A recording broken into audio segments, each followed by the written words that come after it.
Well, hello again, everyone. This is Bob Mannery, and you're listening to Tom and Mike, AM in the PM, only on A2D Radio. Tom and Mike, these guys are fucking awesome. But their side piece, Greg, that guy is a goddamn problem.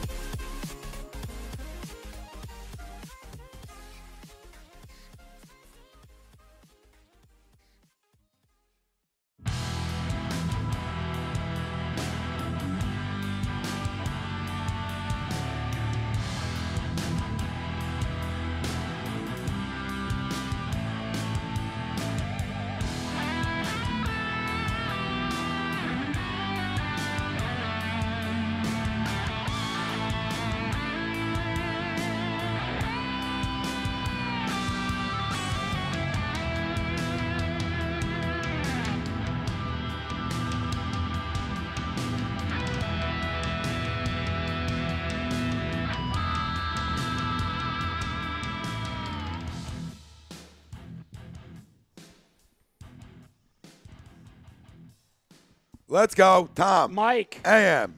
In the PM. A2D Radio. We're live from the Real Talk Studios every Wednesday night. We are brought to you by our certified public accountant. Make him yours. Gibson Mayer, LLC. Find him on the web, gibsonmayer.com. Tom Arnone, Michael Mataraki, Greg Mwakovic, Robbie Pove on the ones and twos. The family out there joining us from all over, Facebook, Twitter, Instagram, and YouTube. We got a lot to talk about tonight. A little World Series recap if we have time at the end of the show, and some Sixers conversations always welcome. If time at the end of the show, or comments, questions, concerns, 1098. We're always here to answer that. Second half predictions for the Eagles. Howie Strikes Gold. Eagles defeat Jags, and all that really ties right into our poll question. Brought to you by Scanzano Sports. Find them on the web, scanzanosports.com. With Tuesday's acquisition of Golden Tate, what is your prediction for the Eagles' final 2018 record? 10-6, 9-7, 8-8, or you got something else? Let us know. Facebook, Twitter, Instagram, YouTube. A2D Radio is where you can find us. Boys, family. That something else was for you. What's happening? Because you probably have them going 12-4. Listen, it could be either way. I didn't even think about the jump. That jump, I was thinking the other way down. I was going to tell people to jump if you had something other. Well, shit, hold on. I'll be back. He was about to look my way. I'll be back. I'm going to jump. Look my way. I'm going to go jump. No, I really just wanted to turn this up because I've got to tell Rob I switched him out. I just rocked his world on that. He's like, wait a minute, I go the other way? Yeah, I didn't even think about going upwards. I was going down. It's all about the upward mobility. I was going down. But, yeah, listen, like we talked about. Talk a little World Series at the end. Sixers, second half predictions for the Eagles. Howie Strikes Gold. Eagles defeat Jags. And with the addition of Golden Tate, what is your prediction for the Eagles' final 2018 record? It's like all like moshes together. This all comes together, fits in. I think there was points yesterday where a lot of the fan base, me included, like I did a video earlier in the day, like, it's the NFL. Not a lot of deals happen. I mean, I'm not saying they don't, but it's tough to get deals done at the deadline, unlike other sports, right? But I did say, like, I feel like if he's going to make a move, it's going to be a wideout. But I didn't think it was going to be star quality type guy. Or, I just thought it was going to maybe something under the radar because the day was going by and things were slow and you weren't hearing chatter. And I'm like, well, maybe he just sits on his hands. Maybe he does. And for him to not sit on his hands, Howie, and go get a deal done and be able to pull a deal off like that, I think it's huge. I think it's good for 11 to give him as many weapons as possible. And it's such a smart move, too, because everyone's saying, oh, well, why would you spend a third-round pick for a rental? Well, you have 2 second-round picks, so you can play with the third, because if you have to, you could trade one of your seconds for 1 or 2 thirds if you even want to trade down. And if you lose them to free agency, you get a third back in a couple years as compensation anyway. Yeah. So it's almost like it was like a no-lose for Howie at all. Yeah, like I initially liked the move, and I'm not saying I don't still. Like I like Golden Tate. I like the swagger that he brings. One thing too is he catches the ball. You look at a guy who's over the last 3 or 4 years is top 5 in catches and top 10 or 15 in yards. Yak's huge too. He catches the ball and he doesn't. And he makes guys miss. He doesn't fall down when someone blows on him. No. Like the rest of our receiver core. So that's the one thing I do like is he catches the ball and he doesn't go down very easy. Well, it's interesting you said that because I was listening to his press conference today, and he said, "Listen," he goes, "I was a running back until I got to Notre Dame. So when I got to Notre Dame, they turned me into a receiver." Well, I have running back's mentality. When I get the ball in my hands, I don't want to get tackled. Yeah. I don't like getting tackled. I don't want to be tackled. I don't want people to tackle me. And yards after catch gets you this. Yeah. When free agency hits too. Yeah, I'll get you a few bucks. A few dollars. To the family real quick, and then we'll circle and answer the poll. I hate that I like Golden Tate because he's a Notre Damer. I hate that I like him. You know what? But he comes with a little swagger. It's tough, man. Dude, I'm in the same boat. He's the Sean, but better, in my opinion. He's a tough guy. But I don't know. I don't know if he has the top end with Deshaun. That's a little bit of my concern of the move. While it is a little star power in the name, the fit initially doesn't necessarily. You know what it does? You know what it does? Well, Look, I know what you're. It's versatility. Well, bigger than that. Like I believe it's versatility too, because all these guys can play all different spots. Right, yeah. But what I think it brings is, listen, the same difference of being able to blow the top off is to be able to make guys miss. Sure. So it almost brings the same thing in a way because you point, got big playability, and that just makes makes defensive coordinators and defenses say, okay, I got to respect the fact that I can't just leave guys one-on-one with him and expect him to make plays all football game. But when you said you thought it was going to be a wide receiver, I kind of thought that as well. I wanted more. I wanted a running back. I really did after looking at this, and I really wanted a running back. But when you said it was a wide receiver, it was, to me, it was going to be a burner. Whether it was Parker, whether it was Jackson, whether they go out and Paul Richardson, Tyler Lockett. Not that any of these guys were actually available or talked about, but I'm saying those are the type of guys that I envisioned if you went wide receiver. Well, that's where it was going to be. Apparently, they had talks with Denver about Demaryius Thomas, and Denver's asking price was just too high. And I get no problem because there's a lot of people out there. I'm not one of them, but there's a lot of people out there that think Demaryius is done. I don't, but I don't know that I was going second for Demaryius. I just don't necessarily know that was the smarter move when you could get the third for a guy who's just as good, if not better. So it was a second, and then they settled for a fourth? Yeah, apparently their asking price was a second, and I don't know if there was other picks or whatever involved, but yeah, because it was Demaryius in a seventh for a fourth. Well, then there you go. For a 4 and a 7. Yeah. Was it a 4 and a 7? Yeah. Okay. So there you go. Swap like 7. Yeah. So, and who knows? Maybe Howie just kind of sniffed around and didn't like what he smelled and moved on, which is and to your point, listen, you're right. I don't need I like Demaryius, right? I really do. I mean, he's a stud. We know that, but I don't need the drops. I don't need any more miscues from our offense in different ways. You know what I mean? We're talking about needing to finish offensively and stuff like that. So I'll take Golden over Demaryius right now, just in terms of who I think's got more in the tank. But yeah, I agree with Mike. I don't think he's done by any stretch. Christopher. Well, real quick though, before we get into that, is just also for a lot of the people out there that think why did they go get another slot guy? To me, I think what this does is it takes him and Nelson, and now if they're both in the huddle, You don't know who's going to come out and line up in the slot. You don't know who's going to line up outside. And Howie They've mentioned both that played yesterday. inside. They've both played outside. You could line both of them outside and put Alshon in the slot. And, oh, by the way, you have the best tight end in the NFL. Right. So if you're the defense, like, who are you going to cover? Yeah. That's how I feel about it. To me, like you were saying, just get him as many weapons as you can. Listen, you throw to win in this league, right? And everybody was like stuck on the running back, and that's where everybody, hung their hat on. Like, we need a running back, we need a running back, we need a running back. Listen, you throw to win in this league, right? And this gives you the ability to throw and win games. It's as simple as that to me. It's what it brings you. To the family real quick. Christopher Estrite, fellas, what's up, Chris? What's up, Chris? Ralphie D, 10-6, and he said, I got the Lakers tonight. Have a good show. Thanks, Ralphie. Rob Brinkman, 10-6. Thicky Don, yo, what's up, Thicky? What's up, Thicky? Thicker. Thicky. Danny, Thicky. Thicker. Danny Donato. Thicker Don. Got us 11-5 with the updated. Oh. Jesse Nichols, who's a Cowboys fan, says 8-8, and wouldn't expect anything less from him. Sean Parnell, great show, fellas. Thanks, brother. Thank you. Thanks, Sean. Robbie Pove, 10-6, and that's a Cowboys fan being a realist. Chris Ross, I said 10-6 at the beginning of the year. Things will start to come together. Love it, Chris. Love it. I'm not saying where we're at yet because we'll do ours in a minute, but I like where these guys' heads are at. A lot of them. And I don't like Brinkman's head last night in Sixers, but I love it. He's back. You fool. You totally redeemed yourself, Robbie. Rob and I were coming in hot on the Demaryius thing the other day, too. Right. Because the great thing about Demaryius, okay, so we didn't get him. He goes to Houston. Houston's first game, they come right back to Denver. Tell me he's not going 5 for 100 and 2 touchdowns. With 3 plays. Because he's got like 2 days to learn. So here's your 3 plays. Go do this. It's deep ball, deep ball, deep ball. Catch 5 of them. John Abelli says 9-7. Shaquan Gitters, who knows? I don't make predictions. I just want to win them games. Don't disagree there. Let's fucking go. Rob Brinkman, Greg is overthinking this big-time awesome trade. He usually does, Robbie. No, I like why the trade. Bob Mannery labeled him as an issue. I and like a the trade. I do. Well, we did, and Bob just said it. I didn't think you overthought it at all. No, I like the trade. It's just as you think about it, you know what I mean? Like I like the addition. Maybe that's the problem is you use the word think with the family. Listen, I love the Kool-Aid. We got some things going on here. Mendelis detailing says, let's not forget this is Alshon Jeffrey's team. This is Carson's team. But he says, I'm 12-4. Wow. And Tony Lozada says 12-4. Wow, they're talking run the table. Wow. I'm not mad at you. I'm not mad at you.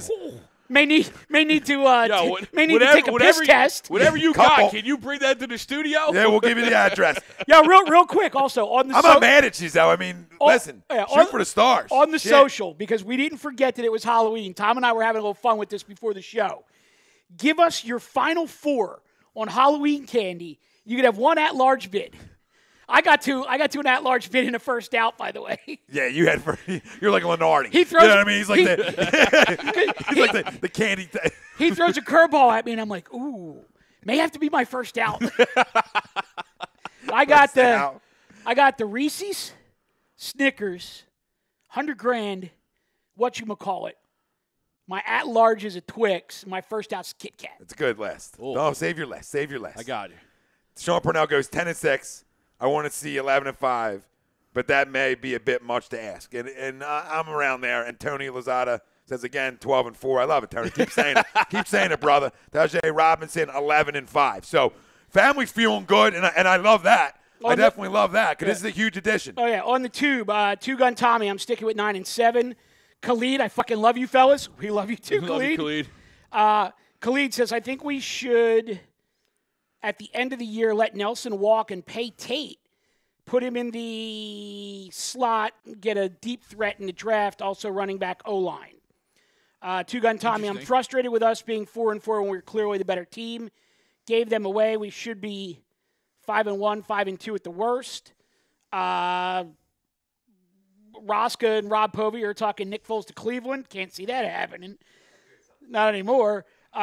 Khalid says, we can't lose to L.A. and the Saints. We need to split one of those 2 games.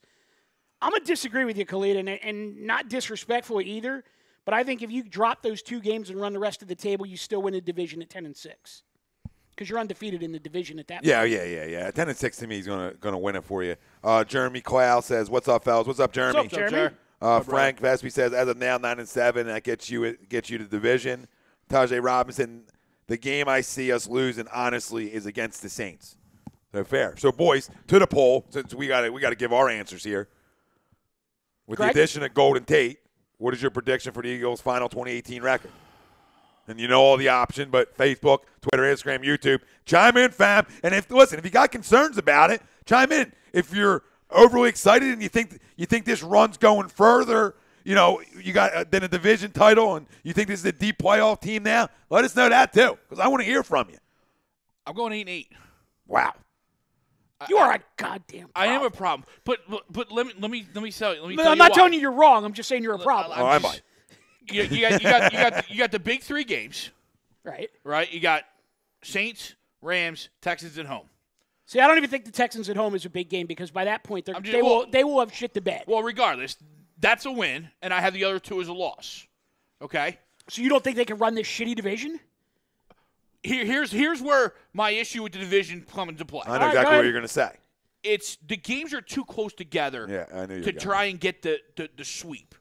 If we would have played Dallas early in the year, Washington early in the year, and then come back and play them again, the sweep is a little bit more, at least in my mind, a little bit more attainable.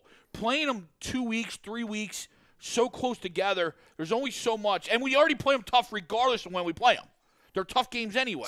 But listen, I'm banking on the fact that they're not going to create turnovers at the level they're creating turnovers at. Because offensively, they are smoking mirrors. I haven't seen that yet. Well, so that's where I'm going. I'm banking on Evan Flow that defense is good, but they're not nearly as good as the way they played. Right.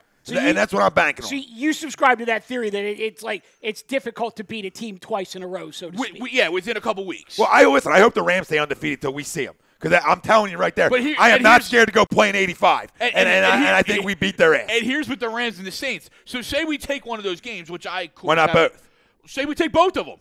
Then, I think this ebb and flow of this season and this team, you're losing both to Dallas then. You know what I mean? Or you're losing both to Washington. Shut your mouth when you that's just the ebb and flow of this team. Listen, I haven't seen anything. I haven't seen any consistency through the first 8 games. But you got to hope this addition brings some consistency offensively. You got to hope this is enough. But to me, it's not a running back. While it does help and it does give more weapons, I think a running back would have been a more impactful deal.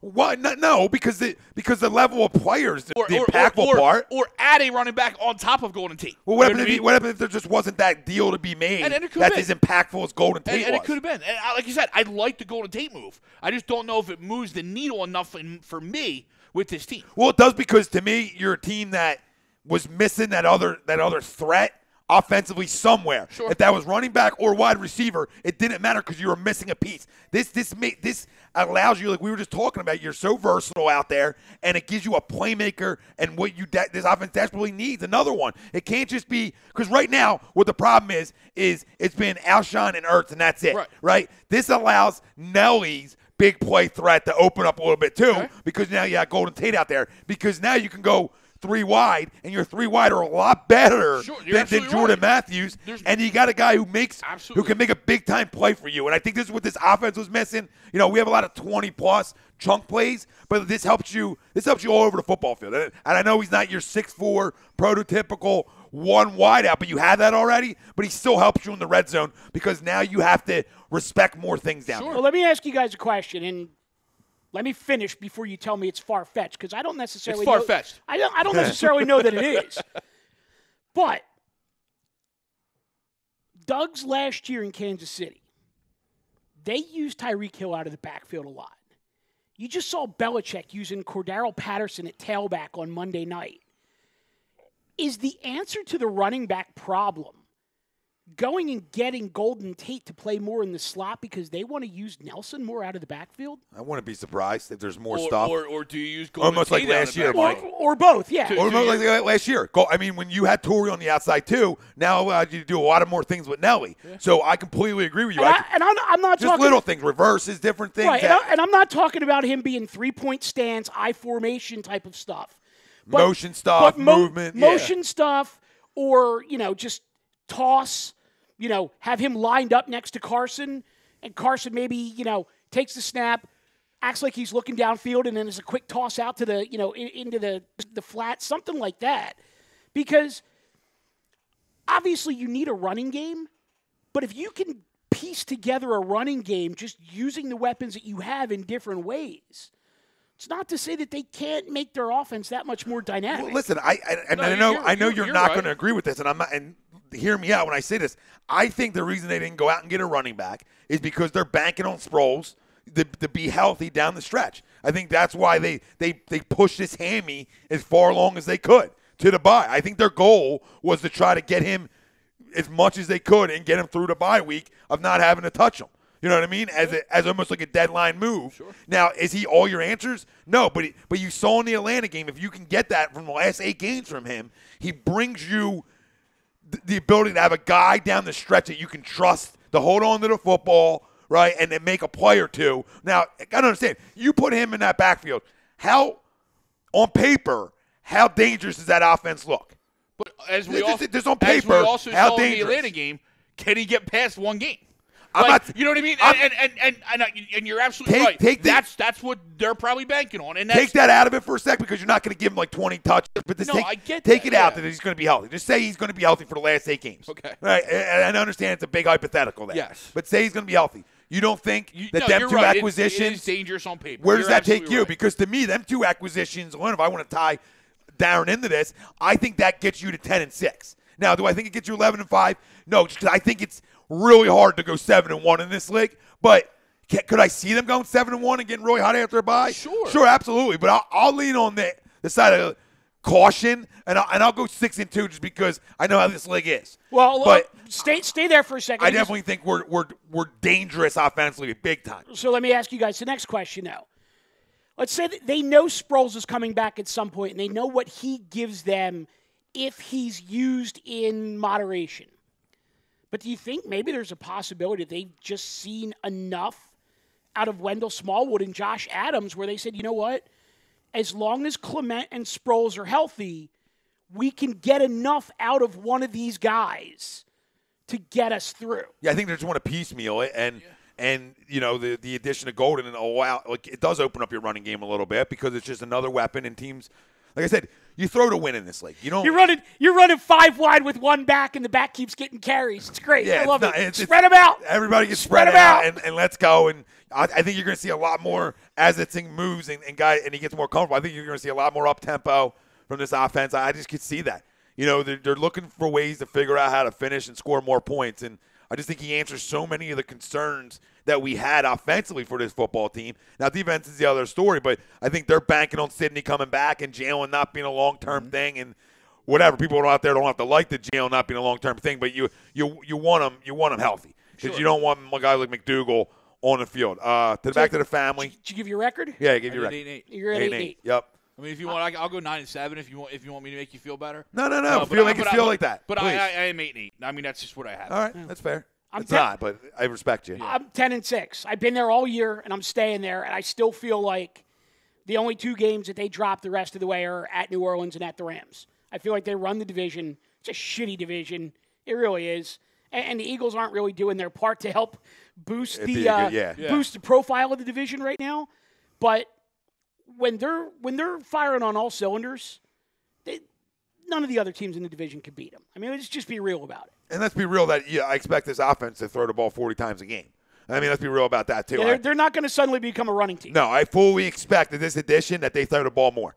Now, I expected them – they're going to – listen, the philosophy hasn't changed from this coaching staff. It's trying to get big leads and let your defense pin their ears back. Give them up. But, yeah, and the defense is giving them up. So, stop playing the freaking prevent. Yeah. Well, God damn it.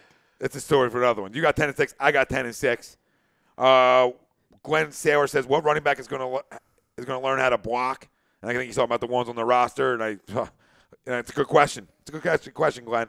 Chris Ross, we all know that Tate can give us yak yards all day to help with the running game. Oh, wait, hold on a second. What running back is going to learn how to block? What is he talking about, like pass pro or something? No, I guess, the ones on our roster. I guess, they're not. They don't have to. I mean, it's the way the Eagles offense runs. They run one back, and they're either in the pattern or they're chipping a guy on the end and getting out for a screen. I mean, very rarely do Eagles running backs do classic pass protection. It's just not their scheme. Although, did you guys notice anything in the fourth quarter on Sunday? They they had Perkins in there at fullback, and they went I formation, which is something that you haven't seen out of this team all year. So give Doug a little credit for getting creative against a tough Jacksonville defense. Yeah. And I feel bad for him, too, because he's finally getting the ball to Josh Adams a little bit, and he fumbles. He's like, yeah, you're not touching the ball anymore this game. Girl, bye. Bye, girl. Tony Lozado says, hello, guys, from the Orlando Eagles family. What's up, Tony? What do you got? What do you got, Robbie?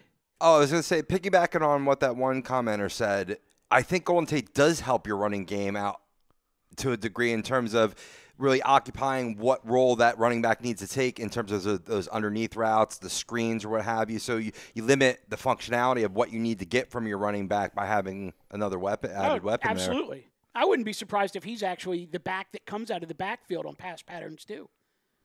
See him line up next to Stafford a lot. So hey, Tony, you hit up the Wing Shack there in Orlando? It's a good spot. Eagles Bar. I'm sure he knows about it. Oh, I'm sure. The Eagles, he's Orlando Eagles family. Yeah. He's representing it down there. Oh, here we go. Yeah, that bar's pretty legit too. Bryce Blackwell, love the Tate move. We take the division, run the table. Ooh, run the table. I like it. Rosca. We had a lot of that, Mike, tonight. Yeah. A lot of running the table talk. Rams need to win over the Eagles to get into the postseason.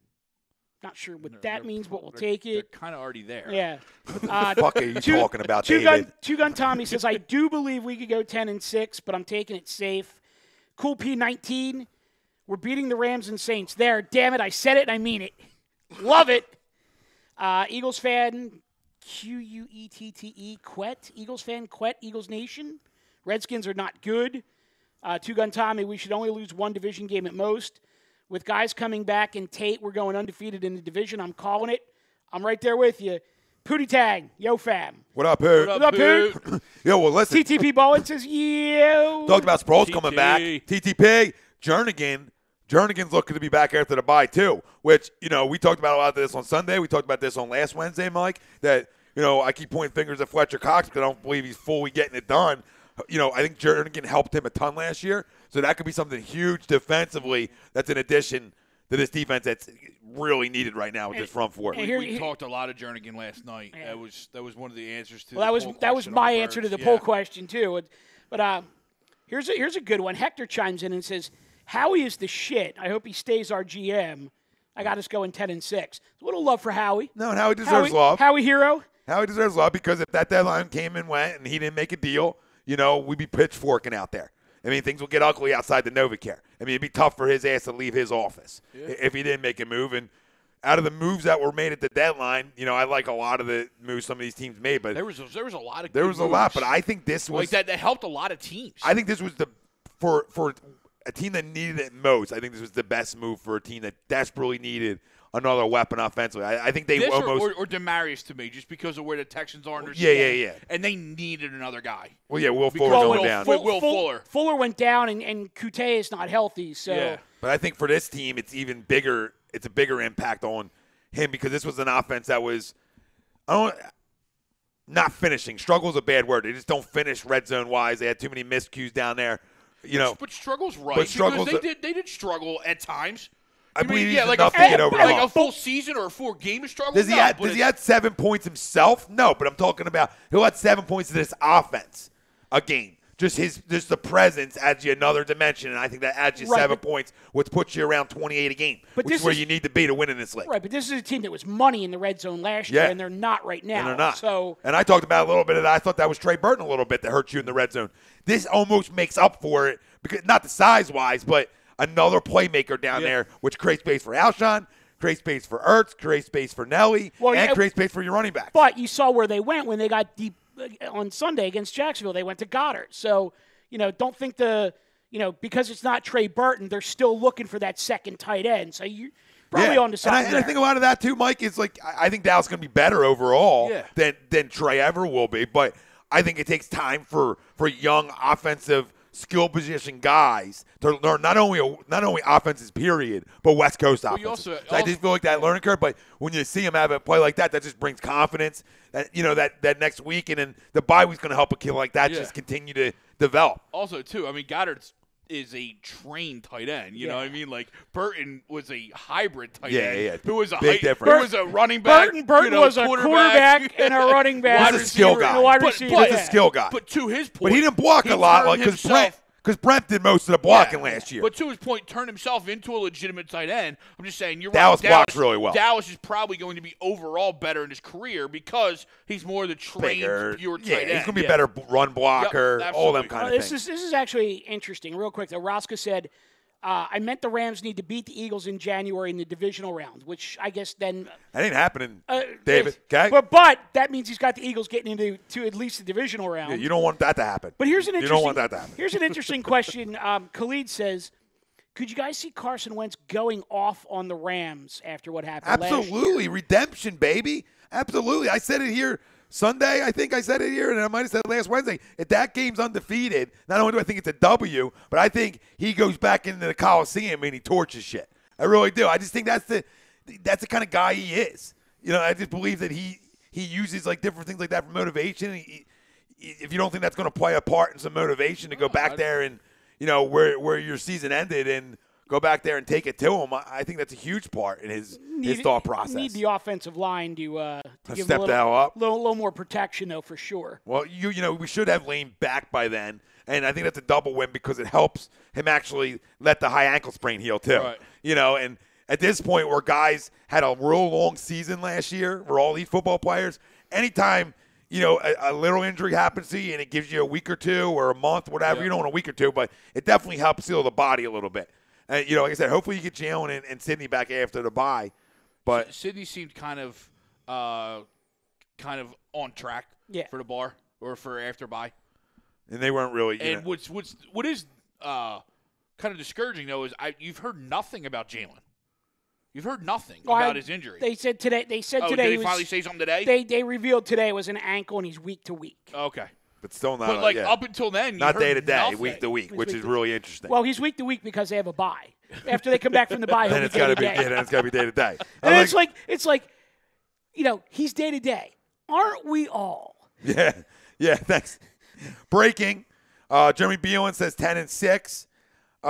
John Abili says Eagles have been looking kind of sloppy, like most games last year. I don't know how they pulled off, and of course Facebook does what they do. And Tony Lozada says I'm the promoter of the Wing Shack, Orlando, home of the Orlando Eagles. Let's go, Tony. Nice. There you go, Tony. Dan McGuckin says I'm getting bold. Fuck it. Beat Dallas, lose to New Orleans, but then win out 11-5. Let's go, Danny. Ooh. I love where your head's at. And Chris Ross says that front four really helped our DBs look good last year, getting the push and making QBs making quick throws for picks and stuff like that. Yeah, no, I agree with you, and I think hopefully Jernigan can come back and give that front four a little bit of a boost. Well, he comes back, which allows you to play Michael Bennett more on the outside, which is the help you need right now without Derek Barnett. Gives Nada some snaps off. It gives Fletcher some snaps off. Tell me when Dante Fowler got traded to the Rams, you weren't sitting there and going, "Oh, he was available." Well, no, before he's available. Where the hell are you getting your money at? Yeah. Like, where are you getting this money at? And that was exactly what I thought. I think he's still in his rookie deal, though. But regardless. Yeah, no, but you're absolutely right. But that was that's a number 4 pick. That was exactly my thought when he went to the Rams. I was like, is the league trying to have them win something? I'm like, how the hell are they paying this guy? Like, who'd they cut? That's what I thought. I'm like, what the hell? Like, where's it coming from? They're printing it, Coliseum. What's underneath of there? Like the rich. Maybe that's why McVay's the leader for Cleveland. The rich he's gonna get get richer. out he's going to get out before everything hits the fan. 2 and done. Unbelievable, though. 2 and done. He's out. I don't know where they're getting it. But, yeah, does that help their defense dramatically? Absolutely does. But I'm just saying, like with Barnett hurt, too. I mean, and Graham not being what he is and Long being another year older, like, had I known that was available, I would have been like, Jacksonville, I hear you. Can we switch him before we leave London? But I got bone to pick, though. And it's not with you, but it's the point you made last week. So you brought up the stat sheet last week, and you were looking at some of the key guys on defense. Well, they go to London. They're playing Jacksonville. 2 of the guys that we ripped on, Jordan Hicks and Chris Long, showed up big. Yep. Big. Third guy, Fletcher Cox, not so much. No, again, another week. 2 goddamn tackles. It's another week. It's another week, and there's no excuse who's playing alongside you. Like Greg was saying on Sunday, and other guys, like, when we talk about Aaron Donald always shows up. He always lets you know he's playing football on Sunday. So, if you want to be that 1A, 1B, whatever it is, I need to see more, man. There's a reason this defense was so good last year is that push up the middle. You want Chris Long and Brandon Graham and Barnett and Michael, well, not no more Barnett, but Michael Bennett to get easier sacks with a wide 9. You need to push up the middle. And what I don't understand, I want to ask you guys something. Jim blitzes a ton in the first 3 quarters on Sunday, right? Like, really going to make Blake get off his spot. There's aggressiveness. And then the fourth, he goes away from it. I just can't understand this guy and his decision-making. Like, that's when you want to kill, right? That's when you want to throw the haymaker. Yeah, but I understand why. Because what was happening was Jacksonville was sending all of their receivers deep into the pattern, and the blitz wasn't getting home, and the only guy that was running the ball with any kind of success was Bortles, and it was all on broken pass plays. So I think what they thought was they got to the fourth quarter, and they said, okay, well, we're going to make this guy beat us with his arm because he really can't. We're just going to play coverage. We'll pull off the blitz, and we'll see what happens. Now, I absolutely 100% agree you weren't seeing things because they did come off the blitz. Mm-hmm. If that's any other quarterback, I might be as pissed as you were.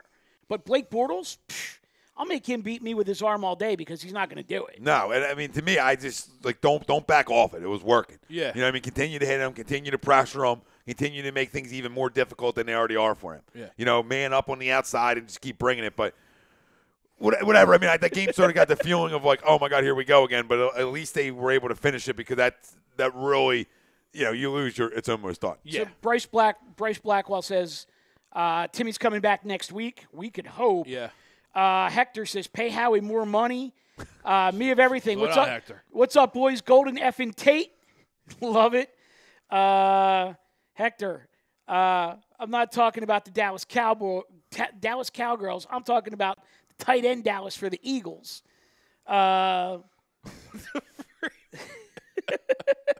He says, I hate the Dallas Cowgirls. I bleed green. That boy, Hector. Something we can agree on. But going back to, Fletcher Cox, and especially in this defense, and, you see Aaron Donald show up every week. And Ndamukong Suh, when he was in his prime, and I'm not saying he's that far off, but in Detroit, in Jim Schwartz's defense, you always heard his name. Yep. So it's not like it's a scheme thing. No. You know what I mean? And Ndamukong Suh only had Cliff Averill on the side of him. And, so it's not like he had the group of guys that Fletch has next to him. Right. So, it's almost like what is going on?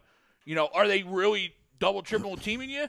Or are you just not getting there because, they double, triple team Sue. Yeah. He still got to the quarterback. Well, listen, it's the Ndamukong's whole issue is when he wants to play football, he's tough to stop. Yeah. And so what guy are you getting?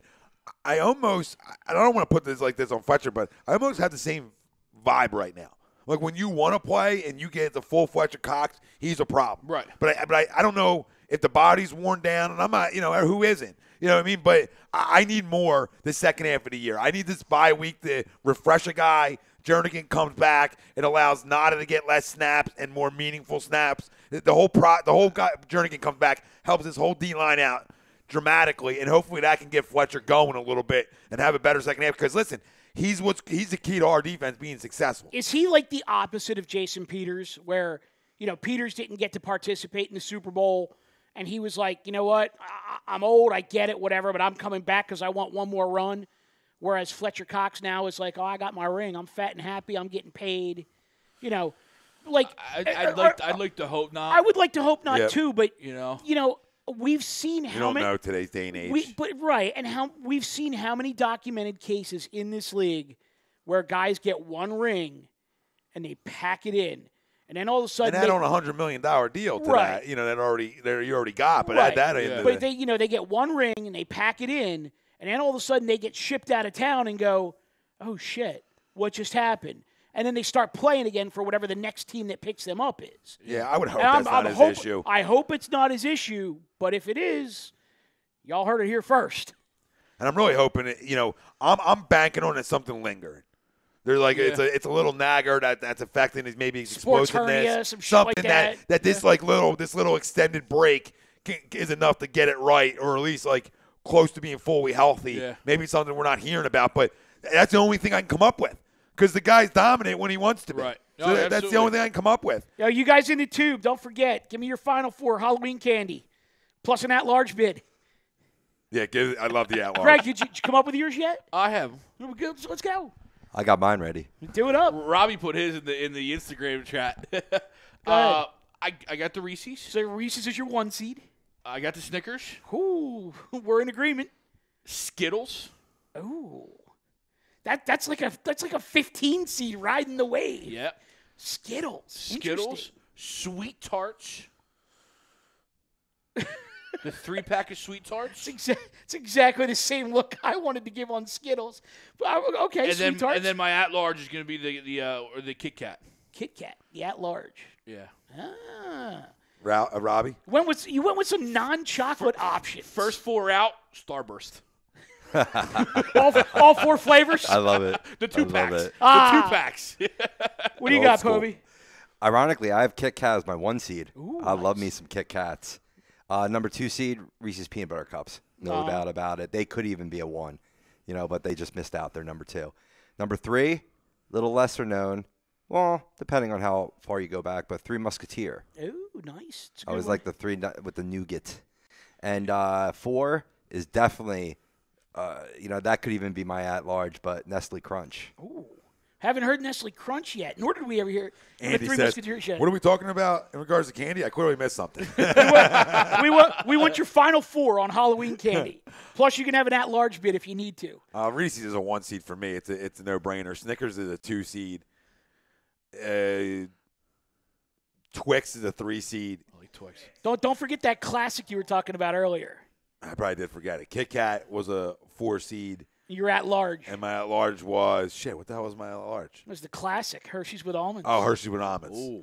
Because, Hershey's Hershey's is good, but the almond Mr. sells Good, it. Mr. Goodbar is there, too. To me, Hershey's with the big peanut right in the middle. Oh, in the middle, yeah. To yeah. me, Hershey's little present, little surprise. Hello. Hershey's with almonds to me is like Gonzaga. They're there every year, no matter what. Great coach. They could be as high as like a 2 seed. They could be as low as like a 10 seed. But they're always But there they're still every there. year. And listen, I'm a big fan of like Swedish Fish, all kinds of like sweets, but that would be I'm a more chocolate, in terms of like the best stuff. Yeah, like, the I'm best a stuff's chocolate-oriented guy. Yeah, if Reese's isn't in your top 4, stop eating candy. So did any Like of if you, you're at large in a Reese's cup, Yeah. really check yourself. Yeah. did any of you guys have like the parents that like just bought a shit ton of like good candy Yep. and kept it and took your shitty candy out of your bag and And recycled it? recycled it through. That was the You best. could do that back in the day. Remember getting the fun dips every once in a while? Remember, like every couple, like every you once in a while, be wired on a fun dip? house would have a fun dip, and you're just like, oh. Tony has a good one, the Zero. You ever have a Zero bar? Zero's good My stuff. mom lives off the Zero. Hey, Loves it. Pove, 3 Musketeers, throw them in the freezer. Without a doubt. Most candy is better in the Oh, freezer. absolutely. I tried to tell my wife that. Reese's peanut butter She's like, why are cups, you too. freezing this? I said, I said, you gotta live life. Okay? You gotta live life. If you're not putting something in a freezer, The Italian comes out. He's talking with the hands. you gotta live it a little bit. You know what's really good in the freezer? Nutty bars. Oh, the Nutty Buddies? Oh, yeah, Oh, sir. my God. Yes, sir. That's a top 8 seed. Yes. And you want to talk about sleeper talk? Yes. Also, Sleeper talk. That might be the 62nd team in that just goes on a run in the peanut butter Sweet candy 16. cakes. What's that? Peanut butter candy cakes. Oh, yes. in the Oh, freezer. yes. Oh, my God. This could be a problem. Yeah, we are a problem. So here we go. We got Real quick, Zach Boyle says, is Go Brad ahead. still on the team, or is he all spending his money? No, he picked it up a little He bit. picked it up this week. I'll give him credit. little bit. But Zach, before this week, he was another milk carton guy. Yeah. He was part of the milk carton crew. We got into on the him. defense. We got into him pretty good the same week we got into Fletcher too. And Rills says almonds. Tony Lozada says Yep. the Zero we were talking about. And Zach Boylan says number 1 or whatchamacallit. So I Another good one. You got listen. The big boys like us, they know that we know our candy. I trust in you boys when you come in with your candy. we were talking about whatchamacallit before the show. That's a highly underrated candy. It absolutely is. So what do we? We have Me of Everything says we got a Reese's Cup, Snickers. He brings out the Butterfinger at 3, and the Twix at 4. Don't lay a finger. Andy says his final 4 is Reese's, Twix, Kit Kat, and Crunch. At large would be Hershey's Cookies and Cream. Oh, that is a good one too, Andy. See, now we're getting. If we add in all the extra possibilities that some of these brands are, it could get really deep here. Yeah. I mean, your 64 could be tough. Two Gun Tommy throws in Sour Patch Kids, which I know is a Greg favorite. Yep. And Cousin Patch. And he also has the Musketeers Fireballs. Is there anybody? Here's what I want to know legitimately. Oh, nerds. Nerds are The good. little box of nerds. Yeah. You're just Take a rope. Is there anyone In a that row. does not have Reese's as a 1 seed? Or a one or a 2? Yeah. Or Because if you are, just delete your account. yeah, that's what I'm saying. Payday, Hector says. Snickers, Reese's, Twix. That's a great list too. Jeremy says Reese's Peanut Butter Cups 1, Kit Kat 2, Almond Joy 3. Oh, Henry 4. Oh, sleeper talk. I love that. that's Payday just George 5. Mason. That's just George Mason. That's his 15 seed. You know what? Get into this Final We Four. may have to table this and come March. Oh, my God, yeah. Come yeah. March, we're going to do the whole freaking bracket. Everybody stop. Everybody pull back. Save it for March. We will do the entire bracket. No, we should do that. We should do a We'll show do the entire just bracket. on candy. Oh, I'm freaking crying for a second. Zach Boylan says, this is another sleeper talk. Swiss cake rolls in the freezer. That is a no-brainer. Hold up. Time That's out. like the move for Golden Tate. No-brainer. It's phenomenal, but it's not candy. True. It's cake. There's a difference. You don't see it much in Halloween, but Take Fives are delicious. There's so many. I can't. Because I haven't seen much of the individual wrapped ones, but the Take Fives, the chocolate, the pretzel, the peanuts, oh God. Oh, my God. Chrome. What up, Cromer? What's up, Crow? Hey, fellas. What up, Sicky? I think the Tate deal was huge. Premium toy for Carson to play with, finishing 10-6. So right around not where you're at, but we're right around where we are at, 10-6. We had a lot of family chiming in, 12-4, which I absolutely love you. 11-5. I think the majority of people from what I gauged so far on this deal and where our projections go win-loss wise are more around 10-6. I feel like the majority of people are around that number. If you average it all out and did a poll on it, I think that's more where we would land. And I'm not that far off. I'm 2 games out. I know. But I'm saying, the 10-6 and the 8-8 are really separated because one can win your division, one's not winning. Absolutely, your division. no, you're 100%. This is great. Me of Everything says, forgot about Payday. That's definitely my top 8. Cool P19 says, the Rams are trying to buy a Super Bowl. I've been saying this all along. Saints think they can just score and that's it. Oh, by the way, Sour Patch Kids 1, Payday 2, Reese's Peanut Butter Cups. Andy says, big old capital letters, do it. Candy March Madness. I love it. We'll do it on the socials, too. Yeah. We'll make people vote, and we'll have winners move on. It could be like our polls throughout March. Hector says Sweet Tarts. Sweet Tarts, yeah. Khalid says, how about if it's an ice cream? That's a stretch. You don't get ice cream for Halloween. Candy? Pootie Where Tang. are we? Alaska? I love ice cream, though. So Pootie Tang comes in with ice the cream. Reese's, Snickers, Twix, and Sour Patch Kids. Pootie I Tang, love that, hold Pootie. on. That's a great list, too. I think Pootie Tang just won the night because he says really anything except fucking candy corn. Touche. Drop the mic, bro. You won. Touche. You won. That's By it. the way, real quick, Yeah. Tony, if you're still in the chat, I'll be down in Orlando over Thanksgiving. Greg wants free beer. No, I don't need free beer. We'll pay for He'll it. take 10 wings, though. But I'll stop up and we'll watch some games together. That's awesome. Chrome says, guys, any serious consideration extending Tate over Nelson if Tate and Carson it off? Chrome, yeah, but then you got to factor in 2 things. One, you got to factor in you're going to pay him a lot of money, and he's going to be 31 years old, and the other one's going to be 25. Yeah. So you really have to factor in, because we've got to remember something. Carson and Nelly's relationship is really good too, and hit it off. So, I think it's all things you got to factor in. But I mean, if you can, I think bring both. You have money to spend. So the other thing you have sign to both. consider is just don't give Tate like an Alshon type deal, but less years maybe. Maybe you can get him less years and get him off. Well, the age more early on. Early on money. The age kind of dictates it would be less years. But I mean, for as much progress as Nelly has made over the last, say, 2 years, he's going to come cheaper than Golden Tate. Absolutely. He's going to come cheaper and for a longer duration. Is the girl still around? If the girl's not around, girl's you still let here. him walk. Yeah, you let him walk if she's not still around. Oh, girl's still here. I'm kidding. Still here. Kind of. Tony says you got it, Greg. Or Crum said, or maybe front load the guarantee. That's sort of what I was saying. Possible. Give more money up front. Because again, the whole argument everyone had with Le'Veon is you're going to have to pay him. Yeah, so what's the difference here? So what's the difference here? But we got, you got 11 coming up. I was going to say, don't forget you got to pay your quarterback in 2 years. And I was talking to some guy at work, and he brought up a good point. It's like, yeah, you have that fifth-year option for 11, but do you really want to play hardball at that point with your franchise guy? Well, I think it's I think it's for the sake of winning, and you do it. Or do you, as I brought up a couple weeks ago, do you extend him this offseason? Like, do you make that happen now so you know what he's going to be worth, and you kind of say, hey, you're our guy. There's no ifs, ands, or buts about it.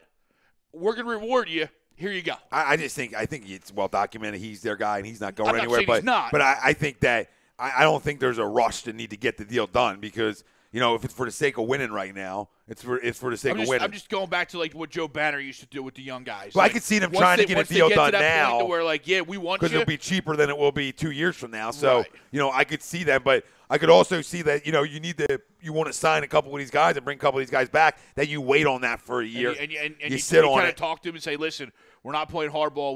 We'll get going on this next year. We need a couple bucks to make sure we get you the weapons. We're going to take this option. We'll take care of you down the road. That could happen. Yeah.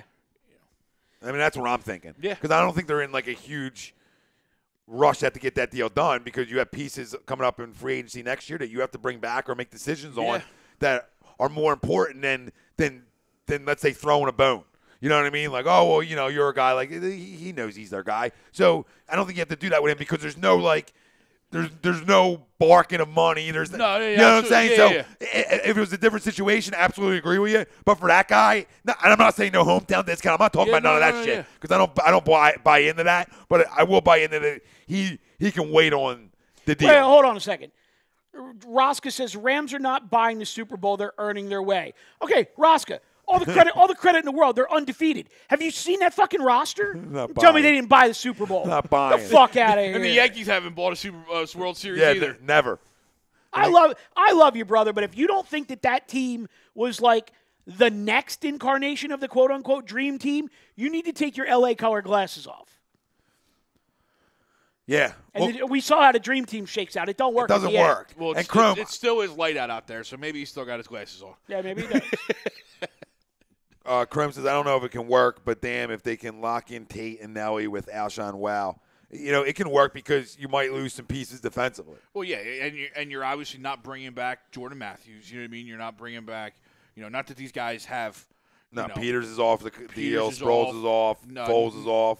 Wallace is off. Nicky One Glove is off. Well, that's $15 million right there. Yeah, so I mean, it can work in money because you don't have to. That back end of that deal can be for less money. I mean, these guys would rather have their money up front anyway. Yeah. So if you can do it in the 2 years before Carson has to get extended. Get ready for Nasty Nate as the backup next year. And that's the thing. Even Sudfeld time. Studfeld. Stop. I can't. But that's the thing with Carson's contract. like yes, I'm with you. No hometown discount. But tell me like a year down the road, hey, let's rework this kind of like a la Brady. You know what I mean? Like we're gonna give you your money, we're gonna give you a guarantee, but hey, let's start reworking this every year to free up. I think other vets and then keep shooting. You know what I mean? I got to give credit to Fletcher Cox as much as I've ripped him on play on the field. I mean, he had no issue with a restructure, and and it was benefit of the team, and allowed this move to happen. We all knew that money for this year was for something. Well, now you know what it was for. Yeah, something along these lines was the direction he was going, where he can afford a star caliber player. What is his cap hit this year? Do we know? I don't know, but we saved $6 million this year on Fletcher. We saved. I knew that, but I'm talking about Golden. Did we know what he comes in at? Well, he comes in at $7 million, so I'm assuming 3.5. There you go. Okay, so prorated, yeah. And it still gave him flexibility to if they could get something else done to be able to get that done too. Is there? So what's he getting? $7 million this year? Right, but the Eagles have 8 games left, so no. I'm just asking how much he's getting paid. So factoring in what he's getting paid now and what his contract could be moving forward, I think he's at 10. He's probably going to be a 10 3 for 30 type of thing. He's probably what he's looking for. It's probably like 10 to 12 mil a year. You know what I mean? I think that would be a get it done deal. I would guess it's probably I would say 3 for 36, but a lot of that comes up front as a signing bonus. Or maybe 2 for 12 or 2 for 24, 3 for 30 type of thing. You know what Possible, I mean? yeah. Yeah. But whatever happens with him, I'd be willing to bet that his agent front loads. Yeah, go 3 for sure. I think it might be more of a 3 for 40, honestly, to get it 15. done. Yeah, because I mean Not our money. 12 to 15 mil a year, I think, around what it's going to get you. Yeah, no, he for might sure. give you a tenner, but this might be his last cash in. So, Right. But I think he would take. I don't think he would pass up to 3 for 45. All I'm going to say is I hope Jordan Mailata is ready. Yeah, me too. It's their project this year. He may be a starter next year. And, Well, I was going to ask you guys. or it's Big V's job. Is there a move that happened that you're like, oh, I wish we could have done that? Or is there a guy that wasn't moved that you kind of thought that maybe would have fit? Oh, well, Shady's the simple one. Just because, I thought that Buffalo was going to just get whatever they could get back for him. I didn't think that, not even here, but just in general. Right. Like, I thought he was a guy that was definitely on the move because of his age, price, whatever. They're going in a different direction, obviously, with their entire roster. I figured that was going to be a guy. I mean, one of the youngest rosters in football, if not the youngest. Yeah. I really thought they would go in a different direction there, but they didn't. Well, I go back to the move that I was talking to you guys about last week with Denver with the Devontae Booker and Chris Harris. Yeah. Like, as the package deal. And then you saw what happened there. I mean, you had Royce Freeman banged up. So Devontae Booker winds up actually getting carries in the game, scores a touchdown. I know, he's pretty good. Now all of a sudden they realize, like, oh, hey, maybe we shouldn't move this guy. And, Chris Harris was the guy I wanted. Yeah, Harris was the guy I wanted.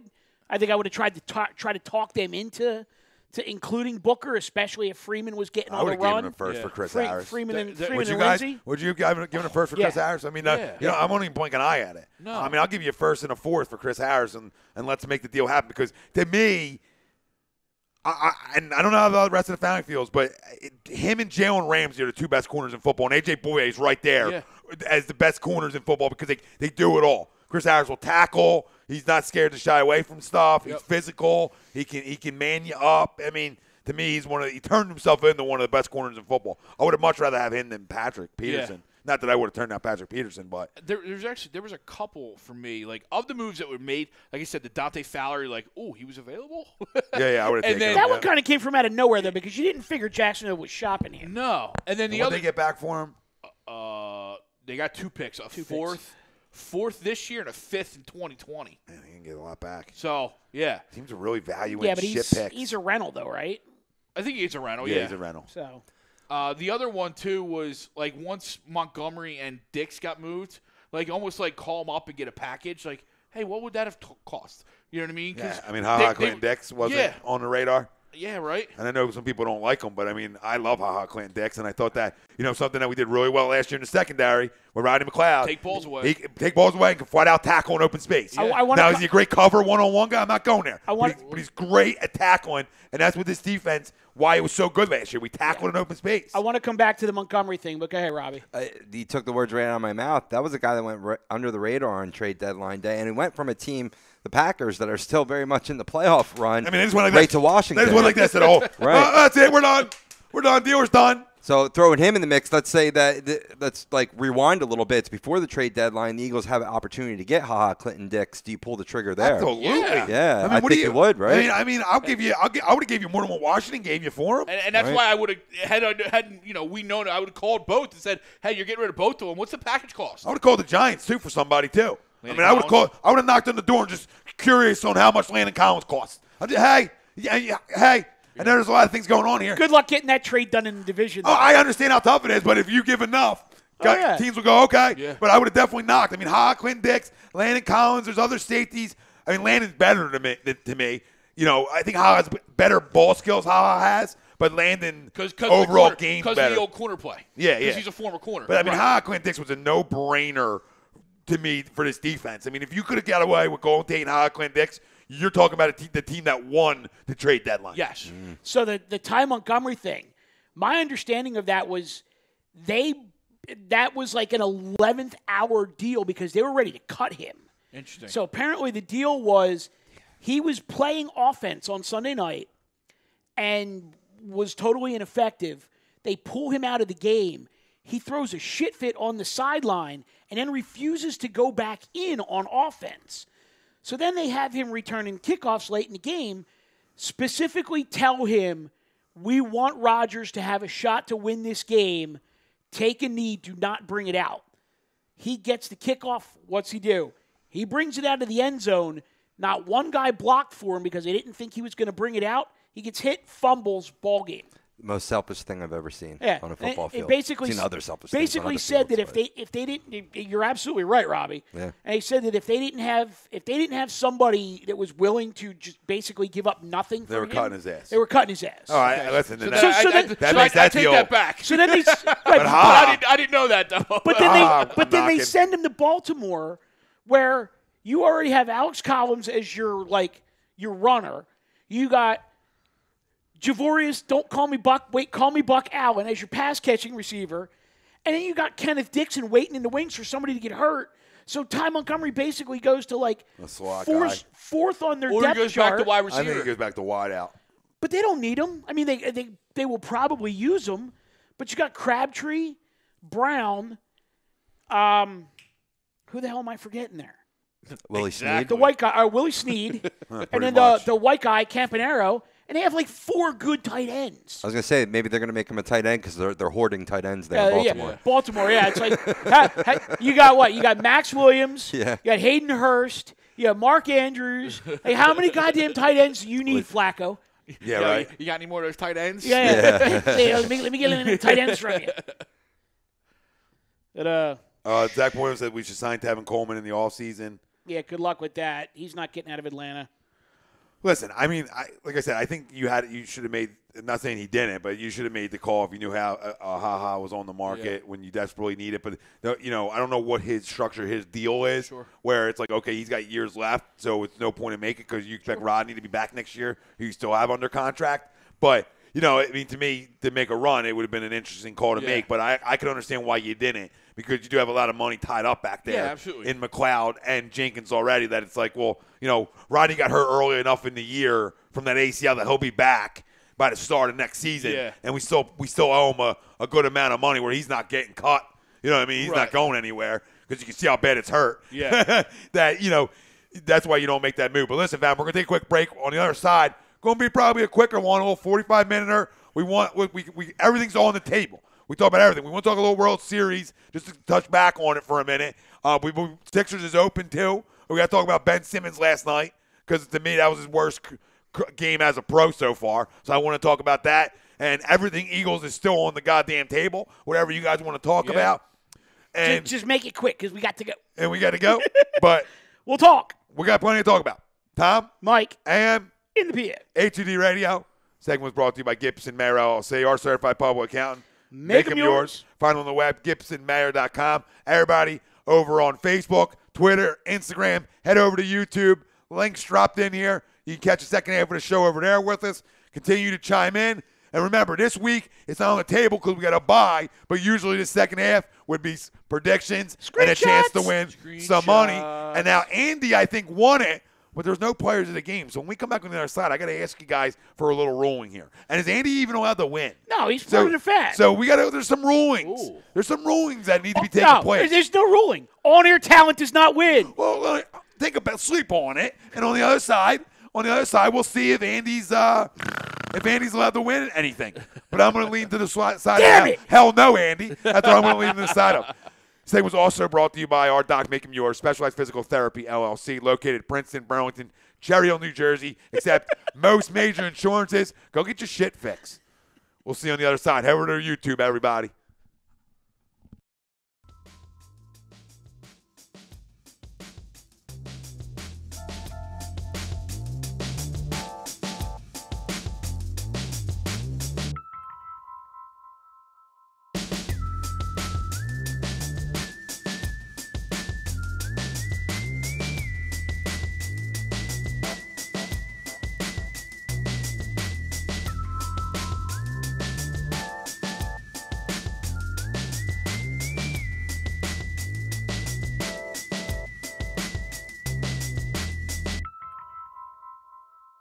Hi, folks. Bob Mannery here. You're listening to A2D Radio, real sports talk radio for the fans, by the fans, no agenda.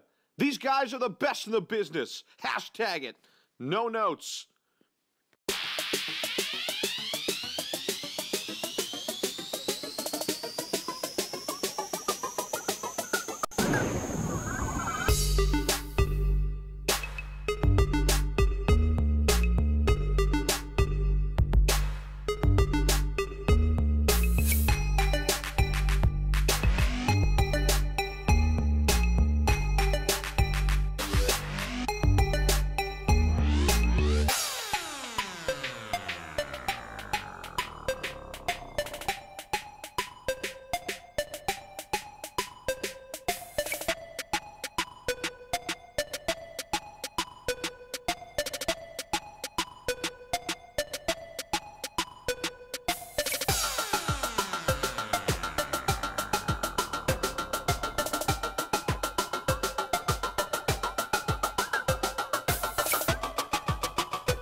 Tom Arnone, Big Mikey Smalls, Tom, Mike, AM, in the PM, only on A2DRadio.com.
You're listening to Tom and Mike, AM in the PM, on A2DRadio.com.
Hi, folks. Bob Mannery here. You're listening to A2D Radio, real sports talk radio for the fans, by the fans, no agenda. These guys are the best in the business. Hashtag it. No notes.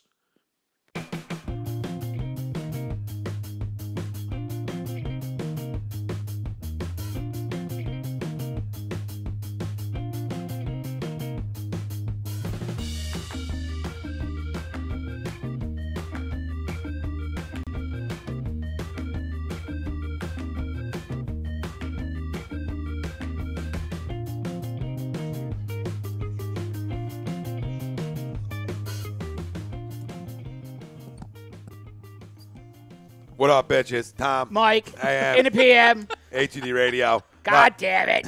Live from the Real Talk Studios. Every Wednesday, we're brought to you by our certified public accountant. Make him yours. Find him on the web, GibsonMayer.com. Tom Renault, Michael Mataraki, Greg Moakovic, Robbie Pove on the ones and twos. What's up, my family out there joining us over on the YouTube side of things and the site now.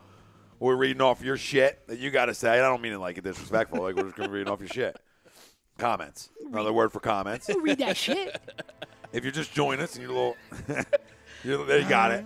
And you're a little late. You're a little late to the party with Tuesday's acquisition of Golden Tate. What is your prediction for the Eagles' final 2018 record? Still let us know. 10-6, 9-7, 8-8. You got something else higher, lower than that? Feel free to jump in. We did talk a little bit of Eagles Jags. You know, the win against the Jags in London. I wanted to ask you guys because I didn't talk to – I thought Greg – I talked to about it, but I would like to ask your opinion of the game in a minute here. We obviously talked a lot of Golden Tate. We did second-half predictions for this football team. I have one more thing that ties into that as well. Do a little World Series recap here in the second half and some Sixers quick convo as well. So, boys, my question twofold. I have two different ones, but the game in London for you, Mike, I mean, I know yours, but still give it to me. Before I ask you, I loved it. I thought like once in a while I would love it because I thought getting up was cool, getting breakfast, eating breakfast, watching the game was like something different. It was definitely a cool experience like that. But by the time the 1 o'clock games were around 2:30, I thought it was 7 o'clock. Like I thought we were, or 6 o'clock. Like I thought we were already in the 4 o'clock games. I'm like, shit, we got more games. But overall, I loved it. What was your thoughts on it? Would you like going over there once a year as a road game? Knowing you have a bye the next week? Knowing that you have a bye the next week, I'd be okay with it. I don't know if I'd do it every year, but more frequently than they've done it. And I think the fact that it's the biggest attendance, that stadium's ever had for an NFL game, and 40% of that being Eagles fans, I think you should expect us going back as a road team more often than not. They're gonna play that cash cow. I'll be honest with you, boys. I mean, I cracked my first beer at 8 a.m. I went to a party. There was more food than you could possibly imagine. Like the biggest breakfast buffet I've ever seen outside of a restaurant. And, more alcohol than you could shake a stick at. Basically stayed there until like the first quarter of the 1 o'clock games was over and then moved it to the pub. So it was a rather long Sunday. But, I ain't complaining. No, I thought it was cool. That guy is a goddamn problem. Yep. Touché. And it's full circle on this shit. Wrap it up. Let's go. I actually have a buddy that grew up in this area, moved over to England, is married with kids out there, and they actually got to go to the game and see, the hometown team out there, and it was their first time being able to over there. Oh, jolly good. Yeah. So and I know they had a blast too, and he said it was 2-1. It was 2-1, maybe 3-1. Eagles to Jags fans. My man's having some fun over there. Guy was in the zone for a minute. He was in the zone. I've tried to find all these Halloween-sounding things. Me of everything. He loved the morning game. I do like the dynamic though of having breakfast while watching the game as opposed to like your burgers and hot dogs. Hold on. Uh-oh. Sorry, Eagles fan. Whatever the fuck that word is. Quet. Eagles Nation. They don't know shit. Well, he said no as N-O instead of the real no on how it's supposed to be spelled. But that's a story for another day. And then I said, who doesn't know shit? The three motherfuckers that are talking 2018 fans. What are you talking about? Is he talking about us? No, he's talking about people in the chat. Oh, my bad. It might be Ralphie, Rosca, and somebody else. I don't know. I thought, you just assume. You can only read the messages. And I wasn't going to say he was wrong. Should I play it again for Ralphie? I think I will. Guy is a goddamn problem. We know that. Ralphie is a problem.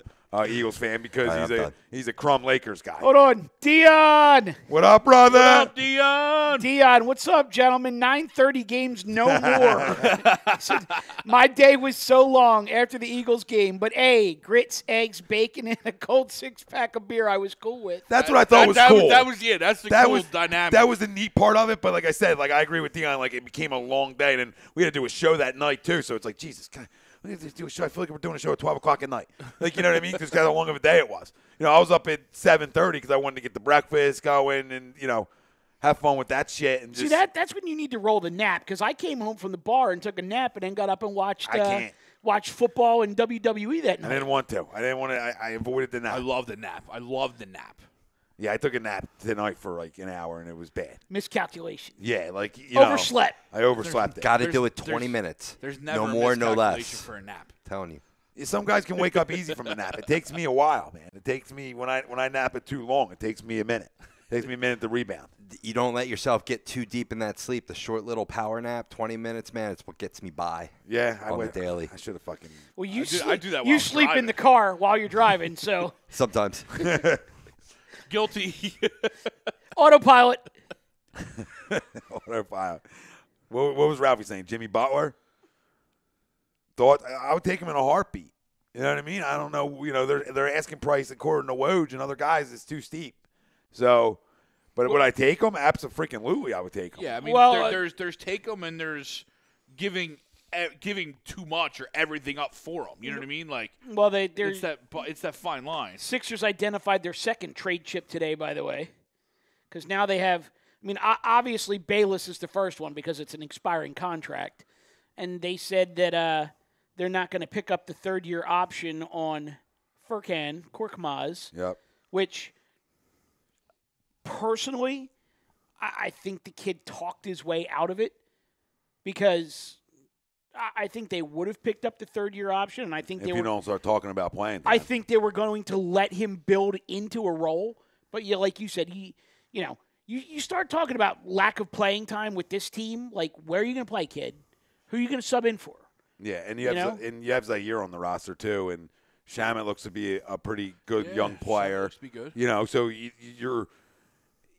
guys are expendable. Like a guy like that's expendable because it's like, where are you playing on this roster? And don't get me wrong. I'd love to give him Rocco's minutes, but hey. Yeah, that's not. I love it. Yeah, but, the money you gave him. And it's like, if he's going to be your shooter off the bench, exactly whose minutes is he taking, and is he consistent enough right now in his current, NBA body and his journey to be that guy off the bench? I just don't think he is. No, he's 20 years old. I got a leg that weighs more than him, and I mean, I am kind of upset that they're just going to let him go. You shot the. Here's the thing. Yeah, you shot the lights out in the summer league. Great. Do it against NBA competition. Right. And you know what's going to happen? He's going to be a guy that you don't hear from for like 3 or 4 years. And he becomes a good shooter. And then all of a sudden he's going to start filling it up, and people are going to say, wait a minute, didn't he play for the Sixers once? Yeah. Oh, why do we get rid of him? It's just one of them things where, you have a lot of young guys that play similar roles, so it's just tough to keep everybody and make everybody happy, in my opinion. Bird Gang now over on YouTube, I need to see a heavy dose of Adams against the Cowboys. Listen, I'll tell you one thing. I don't necessarily disagree with you, brother. I just think when you put the ball on the turf, even though you got saved by the butt, the trust is tough. True story. The trust is tough when you're young and balls are hitting the turf. It's tough. So I don't disagree with you, but I think you're going to see around the same amount, around 10 touches out of the bat. 10 touches for him, and I think that's the max you're going to see of him right now. But you can still be very impactful in 10 touches. I think that's I think that's the sweet spot for him. Right now. 10 to 12 touches. And actually, for him, it's carries because you're not throwing him the ball. No. If he does, it's something extra. Yeah, but these Golden Tate in the building. That was good. These Josh Adams just truthers are just they're driving me insane. Like, again, it's getting back to like everyone like Nick Foles. Like, you're starting to make me hate the guy, and he hasn't even done anything. You know what I mean? Like, listen, this is the NFL. There's a reason why he didn't make the 53-man roster. There's a reason why it took him like 3 games to get on the field. There's a reason why he didn't get drafted. There's a reason why he didn't get drafted, and there's a reason why he's not playing. Now, is that because he's a rookie? Absolutely. Is that because he's not good enough? Maybe.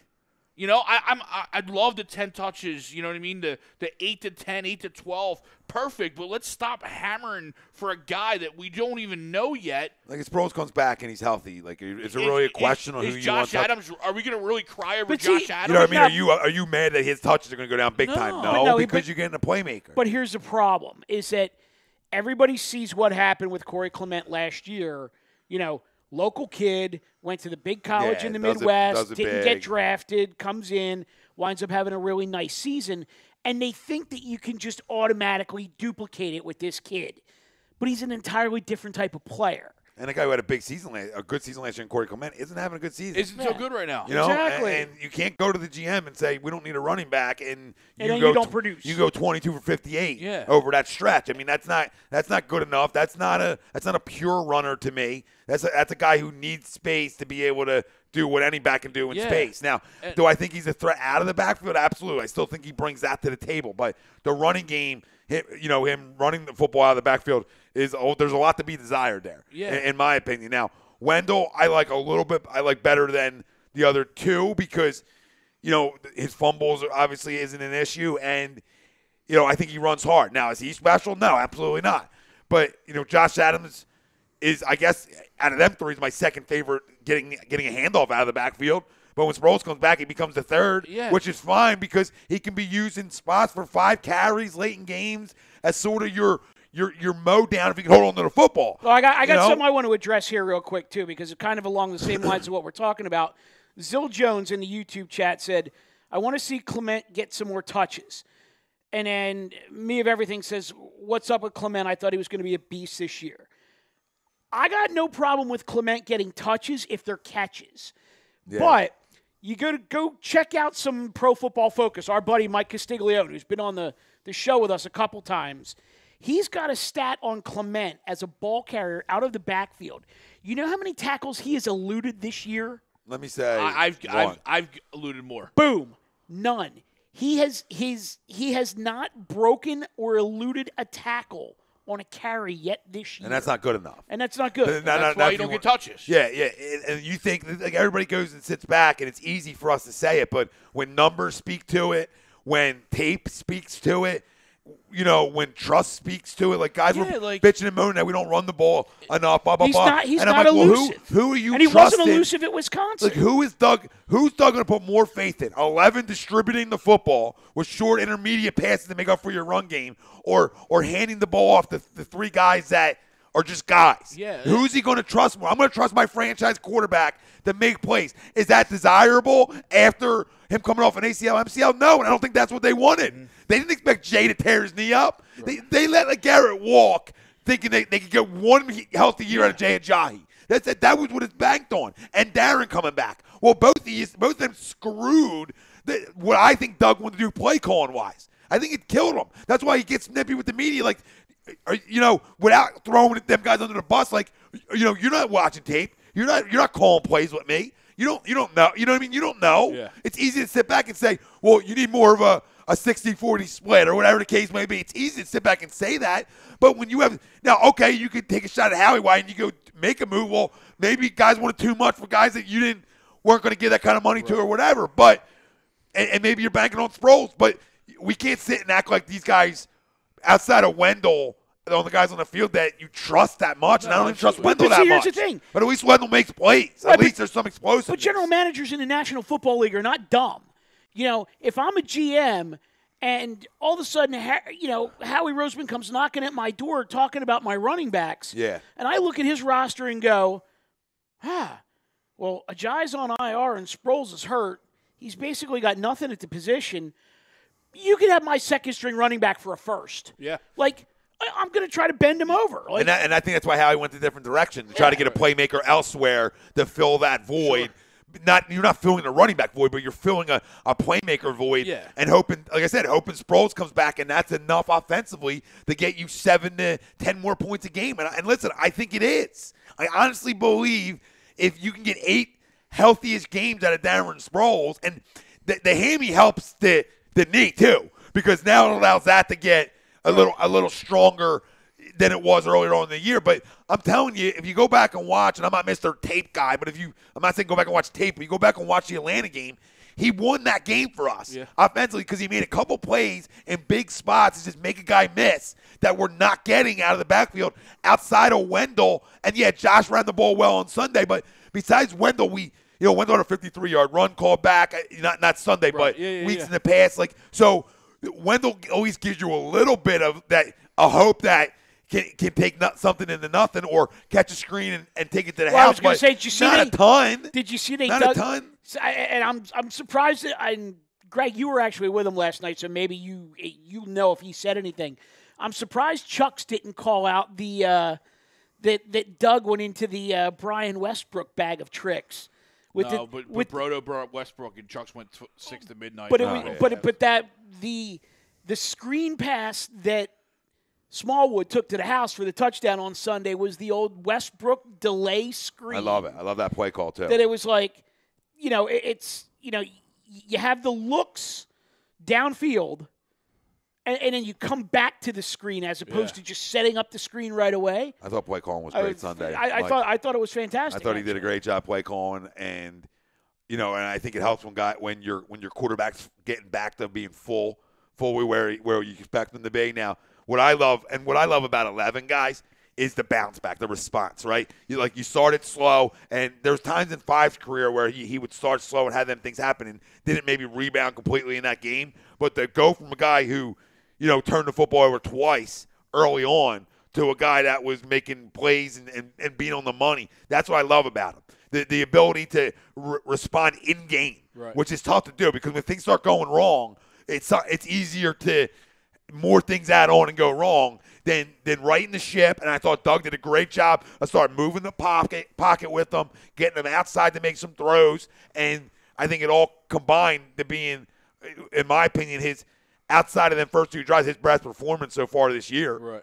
Against a real good defense. Let's not act like they're not any good anymore. Yeah. Their offense kills them. They're not as good against the run as they used to be, but they still are against the pass. But everything that's happened this year, we still are great at time and possession, boys. And you would hope that Golden Tate's enough to score some more points, which is the only thing missing. I mean, like you said, inside the 20 where things get small has been our issue this year. And I don't think it's play calling. I think it's weapons. I think it's lack of diversity because they know you're throwing the ball. Especially, you know what I mean? Just especially when it gets tight, they know you're throwing the ball. It's just, it is what it is. Yep. And I just, it's not going to change, obviously, because we didn't make a move. And, maybe Golden Tate is that move. But now they don't necessarily know who you're throwing the ball to. True. And as I said, the lack of diversity, which, to your point, add another weapon, kind of masks that a little bit. Yep, and now real quick, let me touch on the Josh Adams real quick. I'm not saying he's going to suck his whole career. You know what I mean? I'm just saying, right now, he's a rookie. He's going to get 10 to 12 touches. As you said, make the most of it, and we'll see what we have going forward. Absolutely, I'm not Greg, I'm just making sure. We're not there to crown. Yeah, I'm not ready to sit here. He needs 30 touches a game. I agree with the family. If you want to give a little crownish, Wendell Smallwood deserves a little bit, actually a lot of credit because this is a guy that people didn't think was making the roster. I remember arguing with people in the preseason saying this dude he's one of the 4 backs on this roster, guys, because he has NFL experience and he's been in meaningful games. Doug's first year, Carson's first year starting. Mm-hmm. He's been in meaningful games, and he can make a play or two. He's not a star. He's not a stud. He's just he's average. But when you have he was good enough to get drafted. Yeah, when you have unlike a lot of other guys. So when you have all them other pieces now, I think that opens it up for him too. And I'm excited for the second half. I know the fans in here talking about Zil Jones' second half will be better. That injury set him back a little. I think he's talking about Carson. Mm-hmm. I completely agree. I think every week he's going to get better and better and better. And that's my hope of 6-2. And the max maybe a 7-1 if you're really lighting lamps. But I think 6-2 is really in the cards, boys. Did you just drop a hockey reference in there? Light lamps, yeah. Lighting lamps? Yeah. Oh, yeah. I like it. I'm back. What's Jim Jackson on the broadcast last night brought me right back in. Let's go JJ. Let's go World Series real quick because you dropped that video the other day about David Price and I really like that. I think the fam needs to kind of get a piece of that. Well, you're talking about David Price. It's such a crazy story. He paid a ton of money But, 0-9 in postseason starts and 11 postseason starts, right? You just can't win a postseason game, and that's tied to a guy being a choke artist and never good enough and never living up to the money that he was given. And then to finally get the one off your back this postseason was obviously huge. But to be on the hill, you can't make up sports. You can't make up how great it is because all you have is your next outing. That's all you got. So everything can go away. In the biggest game of your career, everything goes away when you go 7 innings of 1-run ball. All the rest never will matter anymore because you have that. Bigger than getting the ring or any of that. You have that. I was on the mound for the clincher, and all the talks about me being this and coming up small postseason, that goes away because I had my best stuff.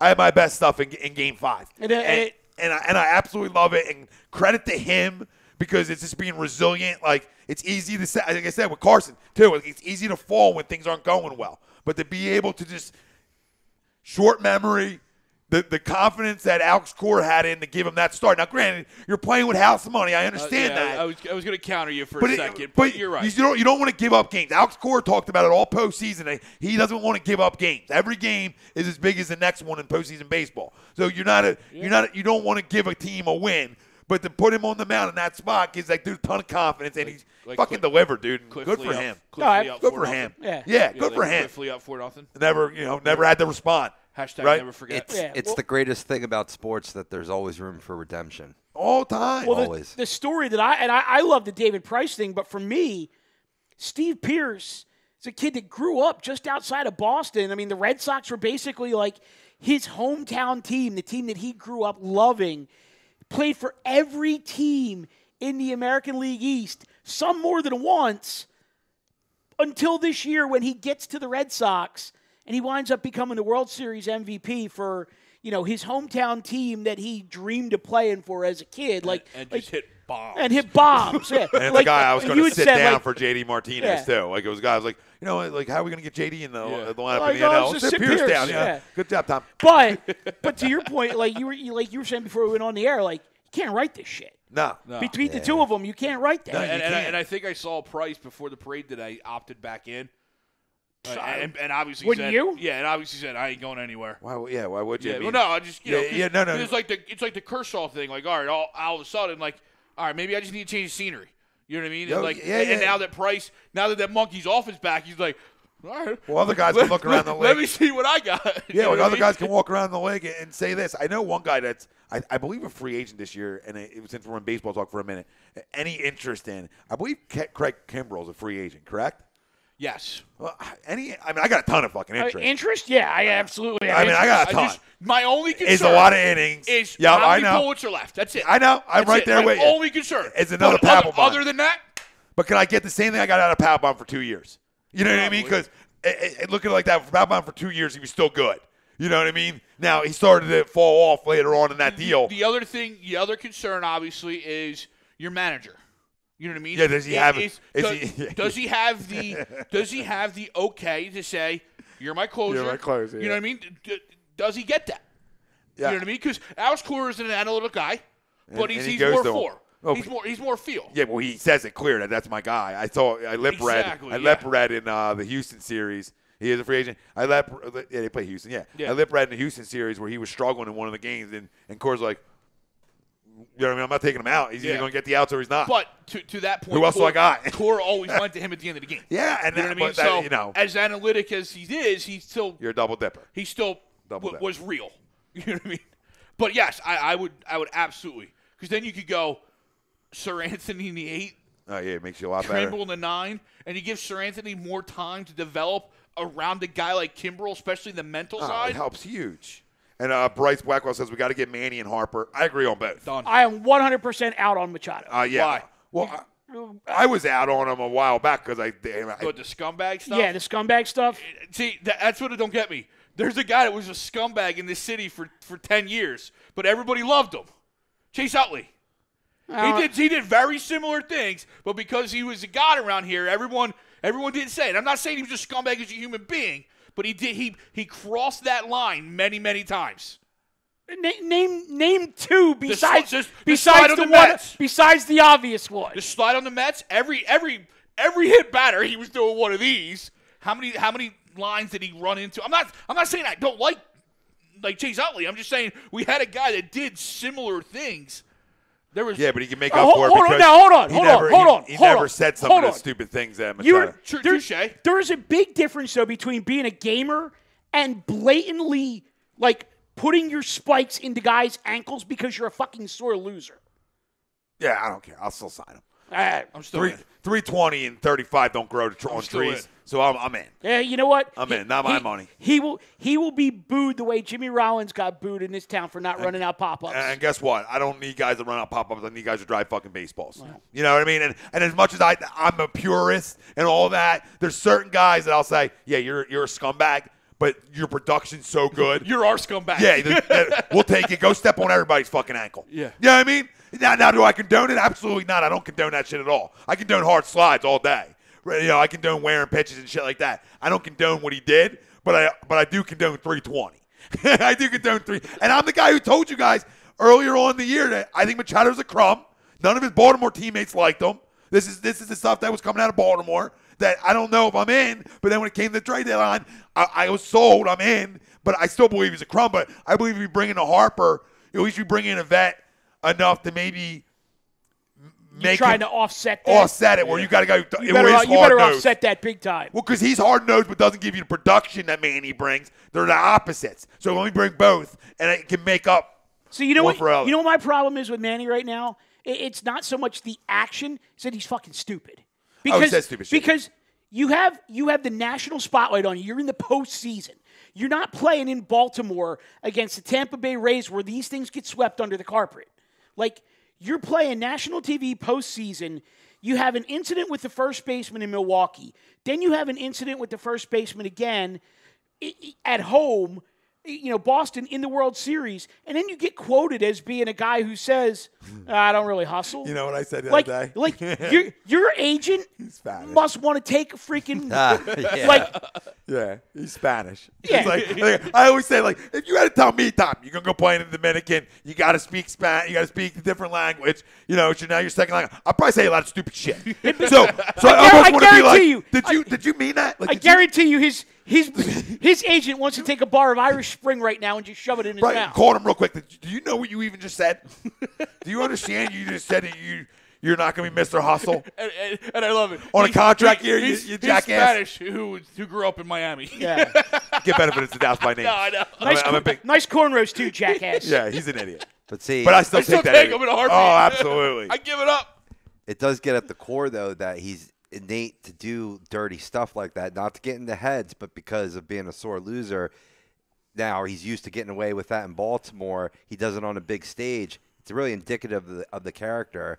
I don't know, man. I'm all about shit characters sometimes. Because Bryce used to be like that too. Now he's changed his leaf, right? But maybe you put him around Machado and the two of them become scumbag buddies. I don't like Bryce Harper that much either. But in my situation right now, with a fucking bankroll like nobody's business, I got to act like a big boy this year, and I got to go spend fucking major dollars. And my only two options to go spend major dollars are real fucking attractive ones that are game changers. Yeah. I need game changers in this lineup for these kids, and both are still fucking young enough. I have zero problem. I got to be like the Yankees. I got to go spend $300 million like the Red Sox and $400 million on two guys and say, this is we're here to win now. Right. And the time's now, because if they don't do it this year, there's going to be I'm telling you, I'm fucking coming hot. I see what you're saying. Guys are, I'm the man. Not because I love both of them, just because you have to. But if you go all in, it don't matter what type of quality guys you have on your field because you're hoisting the trophy, and it don't fucking matter who you have. If you hit, you hit. Yeah. Baseball's the one sport. It's the biggest me sport there is because you bat yourself, and I don't condone the me side of it, but you see the way it goes. The guys are me guys in this game. He'll never win a World Series. He'll win a World Series. I guarantee you he'll never win a World Series. Well, you can't. It's not. Listen, because that's one guy. And the way I look at it, one guy that's productive isn't going to ruin a locker room. Now, two or three guys that are the same way could do it. But one guy, if you bring enough, see, this is what you have to do. You have to be smart right now. So you have a Carlos Santana who's a good leader. Right, even though the production wasn't there, but a good leader. So you have that piece. You're going to obviously still have Arrieta. So you have a stronger influence of vets. You bring in Harper, that's another one. It's going to be tough for him to be a piece of shit. Like it was. You better hope. Like he wasn't a problem in Los Angeles besides the stupid shit. Like he wasn't a problem. He fucking hit. You know what I mean? Besides the World Series, he hit. You know, he didn't hit in the World Series. That's not. But to me, like, you didn't hit in the World Series. Like, I'm not gonna it's not gonna be enough for me to say I don't want you now. There's a lot of people who don't hit the World Series. So I mean, Mookie had an iffy World Series too, and Mookie's the best player in baseball. I don't know. I agree with you though, Mike, to a point. I just the way I look at it, I'm all in. I see two guys, like to Robbie's point though, very similar tracks. And to me, like Bryce Harper grew up, and Manny's still doing like 19-year-old teenage bullshit. Okay, but does 330 and 40 cancel out the teenage bullshit for you? Because I know it does deep down. But I don't think I don't think he can get to those numbers until he stops doing the teenage bullshit. I think he hits 40 here easily. He's always batting 320 though. I mean, he's always up in that every year in, year out. And we'll see how it shakes out. I mean, he drives baseball. He's going to the freaking Yankees anyways. I don't know. I don't know. I mean, I put a lot of stock in what Vegas says, and when the odds come out that Harper's even money and Machado's plus 150, baby, I got a good feeling that the banks opens up this year. And like I said, if it doesn't, even though I'm not Mr. In Love, but then you're smart other places. You bring in a vet out of the bullpen. You add some other solid vets, and you're creative. And you're creative, and you add some other solid vets that are strong influence in the locker room type guys. It cancels all that out. Do you then load up in 2020 for Arenado? I load up for everybody, Greg. I want to be loaded up. I'm tired of acting like we're a stepbrother. Tommy Brinks truck. We're a fucking major market. Act like the Red Sox and Yankees, and you'll get that success. You'll get it. I don't disagree. Baseball. Listen, you can use analytics all you want. If you don't have the players do analytics, it's going to look bad. All right. If you do analytics and you're the Red Sox and your manager has a little bit of fucking field too, or a lot of field with the Wells' analytics, you're going to be successful if you go bring in these kind of players. Like, we have nobody in our lineup that's even close to Mookie Betts or J.D. Martinez because you have to compare yourself to the champs, right? Nobody in our lineup. Now, on the mound, yeah, we have her comparable to Sale, right? We have that in Nola. But offensively, nothing even close. I know everybody loves Rhys Hoskins. He's a 260 hitter.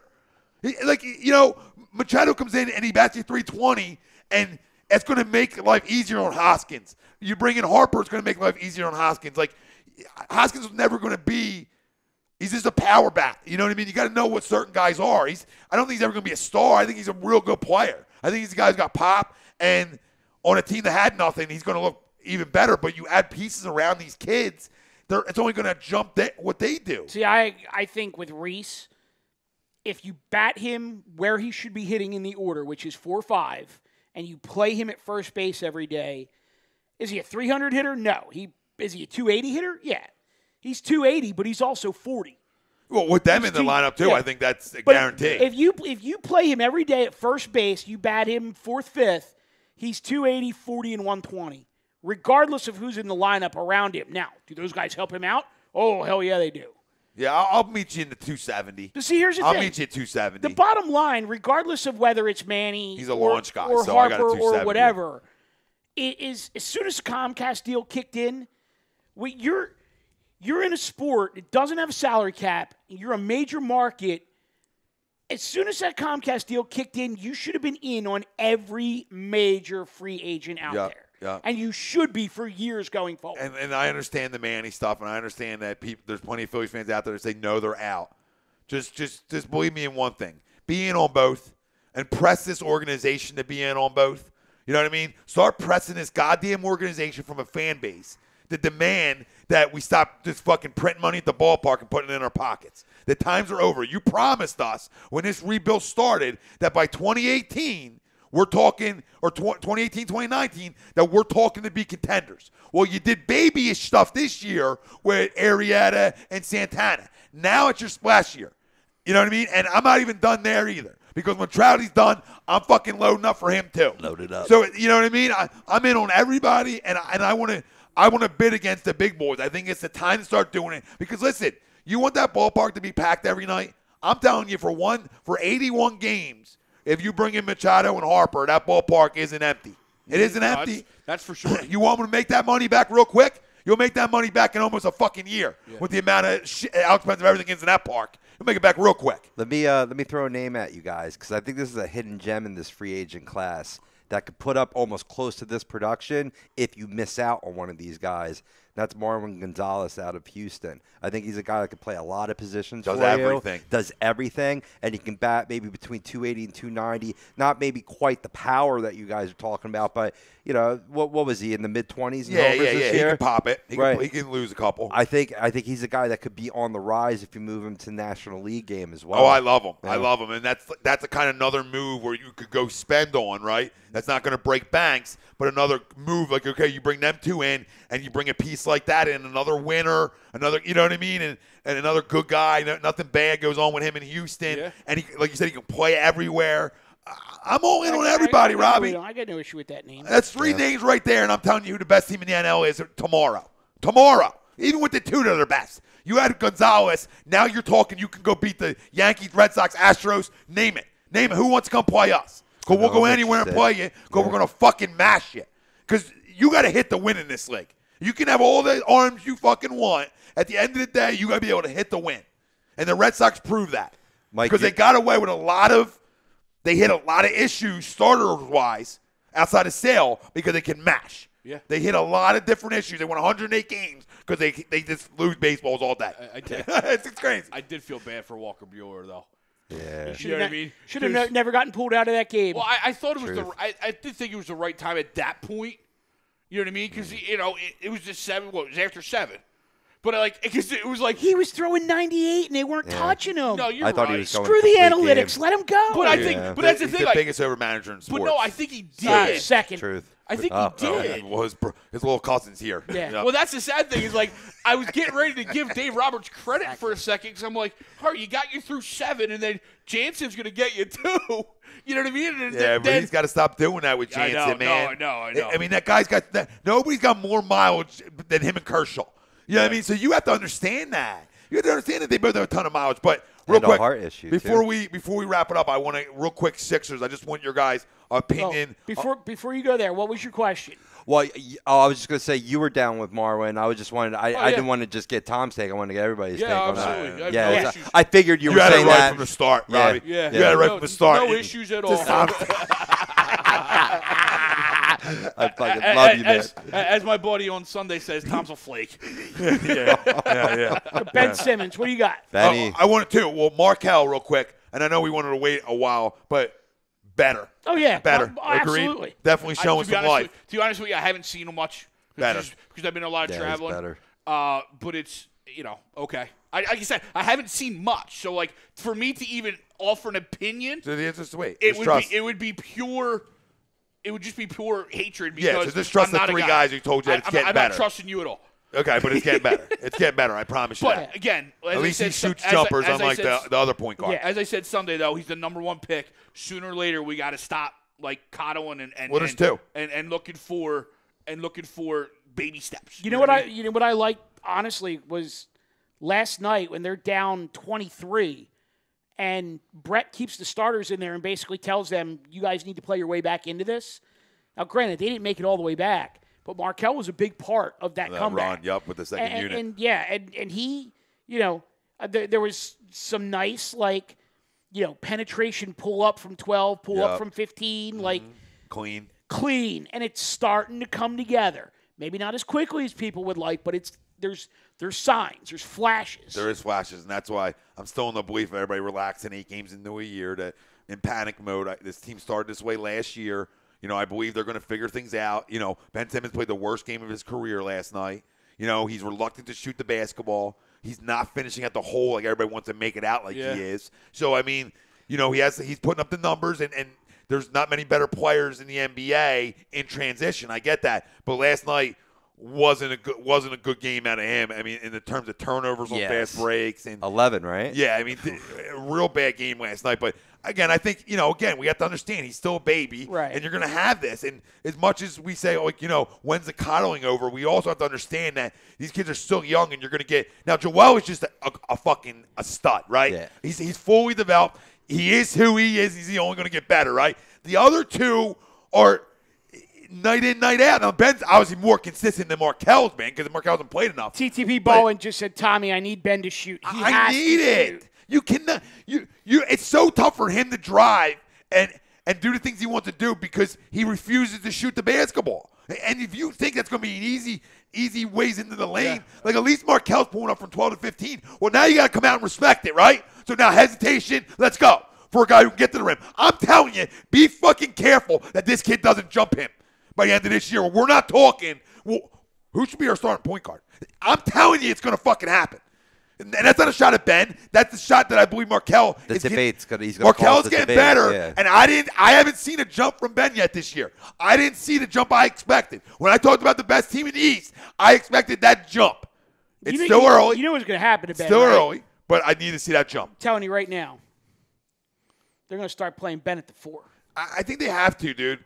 I think you have to get Markel as your starting point guard. He's just as good as a distributor in ways. Okay, he's more going to run your offense that people thought this team never runs an offense. Well, your point guard can't fucking shoot. Yeah. So how many pick and rolls are you doing and things like that for a guy who can't shoot? You can't run an offense if your point guard can't shoot. No, everybody's backing off you. You run around pick and roll with JJ and Joe all day. Oh, yeah, let's go. But that's what they do. That's all they do. Yeah. No, I know. But Markel is a better pick and roll with Joe than Ben is. Well, than Ben, yeah. I'm a better pick and roll than Ben. Space and pace, pick and roll with Joe and JJ all day. I mean, I give Brett the benefit of the doubt constantly, but his offense is very boring. Yeah, I mean, they want to run you. You know what I mean? You know the MO. They want to run you, and I understand that. And I understand why you're doing that, because you have a point guard who can't shoot. So knowing that, you want to get him moving with the basketball in transition as much as possible. What's starting to worry me is that works when you don't have talent, right, run you, because that works in the regular season. You know what I mean? Obviously, we saw against Boston, when the game slows down, what happens? No, I get you. You know what I mean? So I get you. I'm just not there yet. And this isn't in me kicking Brett out. I'm just not there. You know what I mean? This is not me even criticizing. You can I'm criticize. just saying That's just fact. I'm just saying worry. I understand. It's just you're right. It's bland. I've been very supportive of him, and I'm going to continue to try to be. 100%. You know, and I understand the criticisms. Absolutely. I do get it. You both are spot on with both the things you said, and I don't disagree with either one of you. It's just like I just have to 8 games in. It's I have to D'Antoni-ish to me. But I have to see if what happened last year happens again, where they figure things out. I try to go off of trends and what's happened in the past, and granted it was 1 year, but like Mike said, talk to me in Christmas. You know, I'm at that point. If we're 5 to 7 games over at Christmas, we're fine. If we go on a run again, and I think But are we going to 16 run? You know what I mean? Greg, I don't know, but I still think this team's way better than they played. I think it's too early to – it's not too early to criticize. It's too early to panic. And that's what I was talking about the jabrones today that telling me when talking about patience. I'm not talking about fucking the patience of the process, assholes. I'm talking about patience in the moment right this second. Where you're 8 games in, fucking chill for a minute. Let them see if we can figure some things out before we jump. Now, criticize? No. Criticize. But before it's the end of the world and we're not good enough as Toronto or Boston, I think we just need to slow up with that right now. Let it play a little bit. Talk to me in 25, 30 games if we don't see some of these things fixed. Then I'll start to buy in. But it's a long fucking season, and it's not football where, like Robbie Brink, who I love, makes it out to be like it's fucking football. He's coming in hot. Now, You can't panic on this team until Christmas. yeah. I've said it before. I'll say it again. And Joe called him out the other night, said when they won. He said our defense has been soft. You know, he knows it. So it's about, hopefully, like I said, hopefully Chandler brings you some offense off the bench whenever he's fucking back, like Darren Sproles 2.0. Yeah. And, Markel continues to develop. And Dario gets his legs fucking back because that's killing too. Well, maybe he needs to play more. Like maybe Dario shouldn't have taken the winter off or the summer off. No, he didn't. He didn't? No, he played again? Yeah. Summer, Well, that's what he did last year. Yeah. So that's my trend where I'm like, well, he's a main part of this team in terms of scoring production and stuff he does. That there's a correlation on why we got hot last year because he started playing better basketball. Yeah. So I'm putting a lot of stock in. We're talking about who's our third guy this year. It's supposed to be him. Mike talked about it last Wednesday. Not getting it done, and he hit 2 threes, and then he disappeared again. But it was only the best night. It's the best night, so we got to do more of this. It was the best night he had, and then he went back to 1 for 9s and 1 for 11s. Yeah. Real quick, I know we only got 3 minutes left, but I just stumbled across something from our buddy Dan Moreland that I thought was kind of funny. It says Philadelphia Union, 9 seasons, 3 playoff appearances, 1 home playoff game, 0 playoff wins, 0 stars signed, 0 for 3 in U.S. Cup Finals, 0 commitment to stay past a 10-year lease on a $100 million taxpayer-funded stadium, almost nothing paid back to the city of Chester, and 1 awful mascot. Hashtag we deserve better. Hashtag duped. That's why I don't like soccer. That's why we don't watch that game. TTP said, I'm praying he's not complacent. I'm not in panic mode, but things aren't going to change if we don't make adjustments. And he said, my big concern is Ben had an entire offseason to work on his shot. Kel put up tens of thousands of shots. What was Ben doing? He came back still I'll not tell you what confident Ben enough was to doing. even attempt Chloe. a jumper. Yep. Listen, I'm sick of it. I'm sick of it, TTP. And if everybody else can criticize, so can he. He's not a fucking golden boy. It's his Joel Embiid's basketball team. Let's never fucking mistake that. No, all right? There was 0 that I've seen out of 8 games that he's gotten better with. 0 when talking about Ben Simmons. I see Markelle get better. I haven't seen Ben get better. So, you know. Just drop the mic on that. Yep. You go to L.A. then, babe. Listen, fam, we fucking love you. Thanks for chiming in. Happy Halloween to you degenerates who love candy like us. That was a lot of fun. Thanks, fam. Great time. Bryce Blackwell was talking he wants rings in terms of the Phillies earlier on, and I agree, brother. But all you guys out there, thanks for jumping in. Me of everything. You still think we're a number 1 seed, Tommy? I'm not going to run from it yet because I'm not going to run 8 games in. That's fraudulent on my end. There's still some more things I need to say. So yes. Yep, not running yet. Not running yet. Let's fucking go. My man. Tom. Mike. AM. In the PM. A2D Radio. Thank you, Gibson Mayer LLC, our certified public accountant. Make him yours. Find him on the web, gibsonmayer.com, as well as our doc, Dr. Paul Vidal, Specialized Physical Therapy LLC, located Burlington, Princeton, and Cherry Hill, New Jersey. Get your shit fixed. Go get your shit fixed. Covers most major insurances accepted. I like to say all accepted. All are accepted. Let's get in there. All right, fam. We love yous. We will see you next Wednesday. Agree, disagree Sunday. We'll see you Sunday night because things changed. Sunday morning. Oh. No, got a tournament. Oh, Fill in. And tomorrow night, stay tuned. Lazy booking. Hockey happy hour here. And Saturday to Hoogans. All right, fam. Love you. We out. Peace.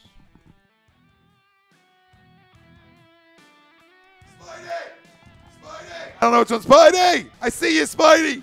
Later, brother. We win 24-14 on the bye. Later, me of everything. Later, Spide. Later, T-Tate.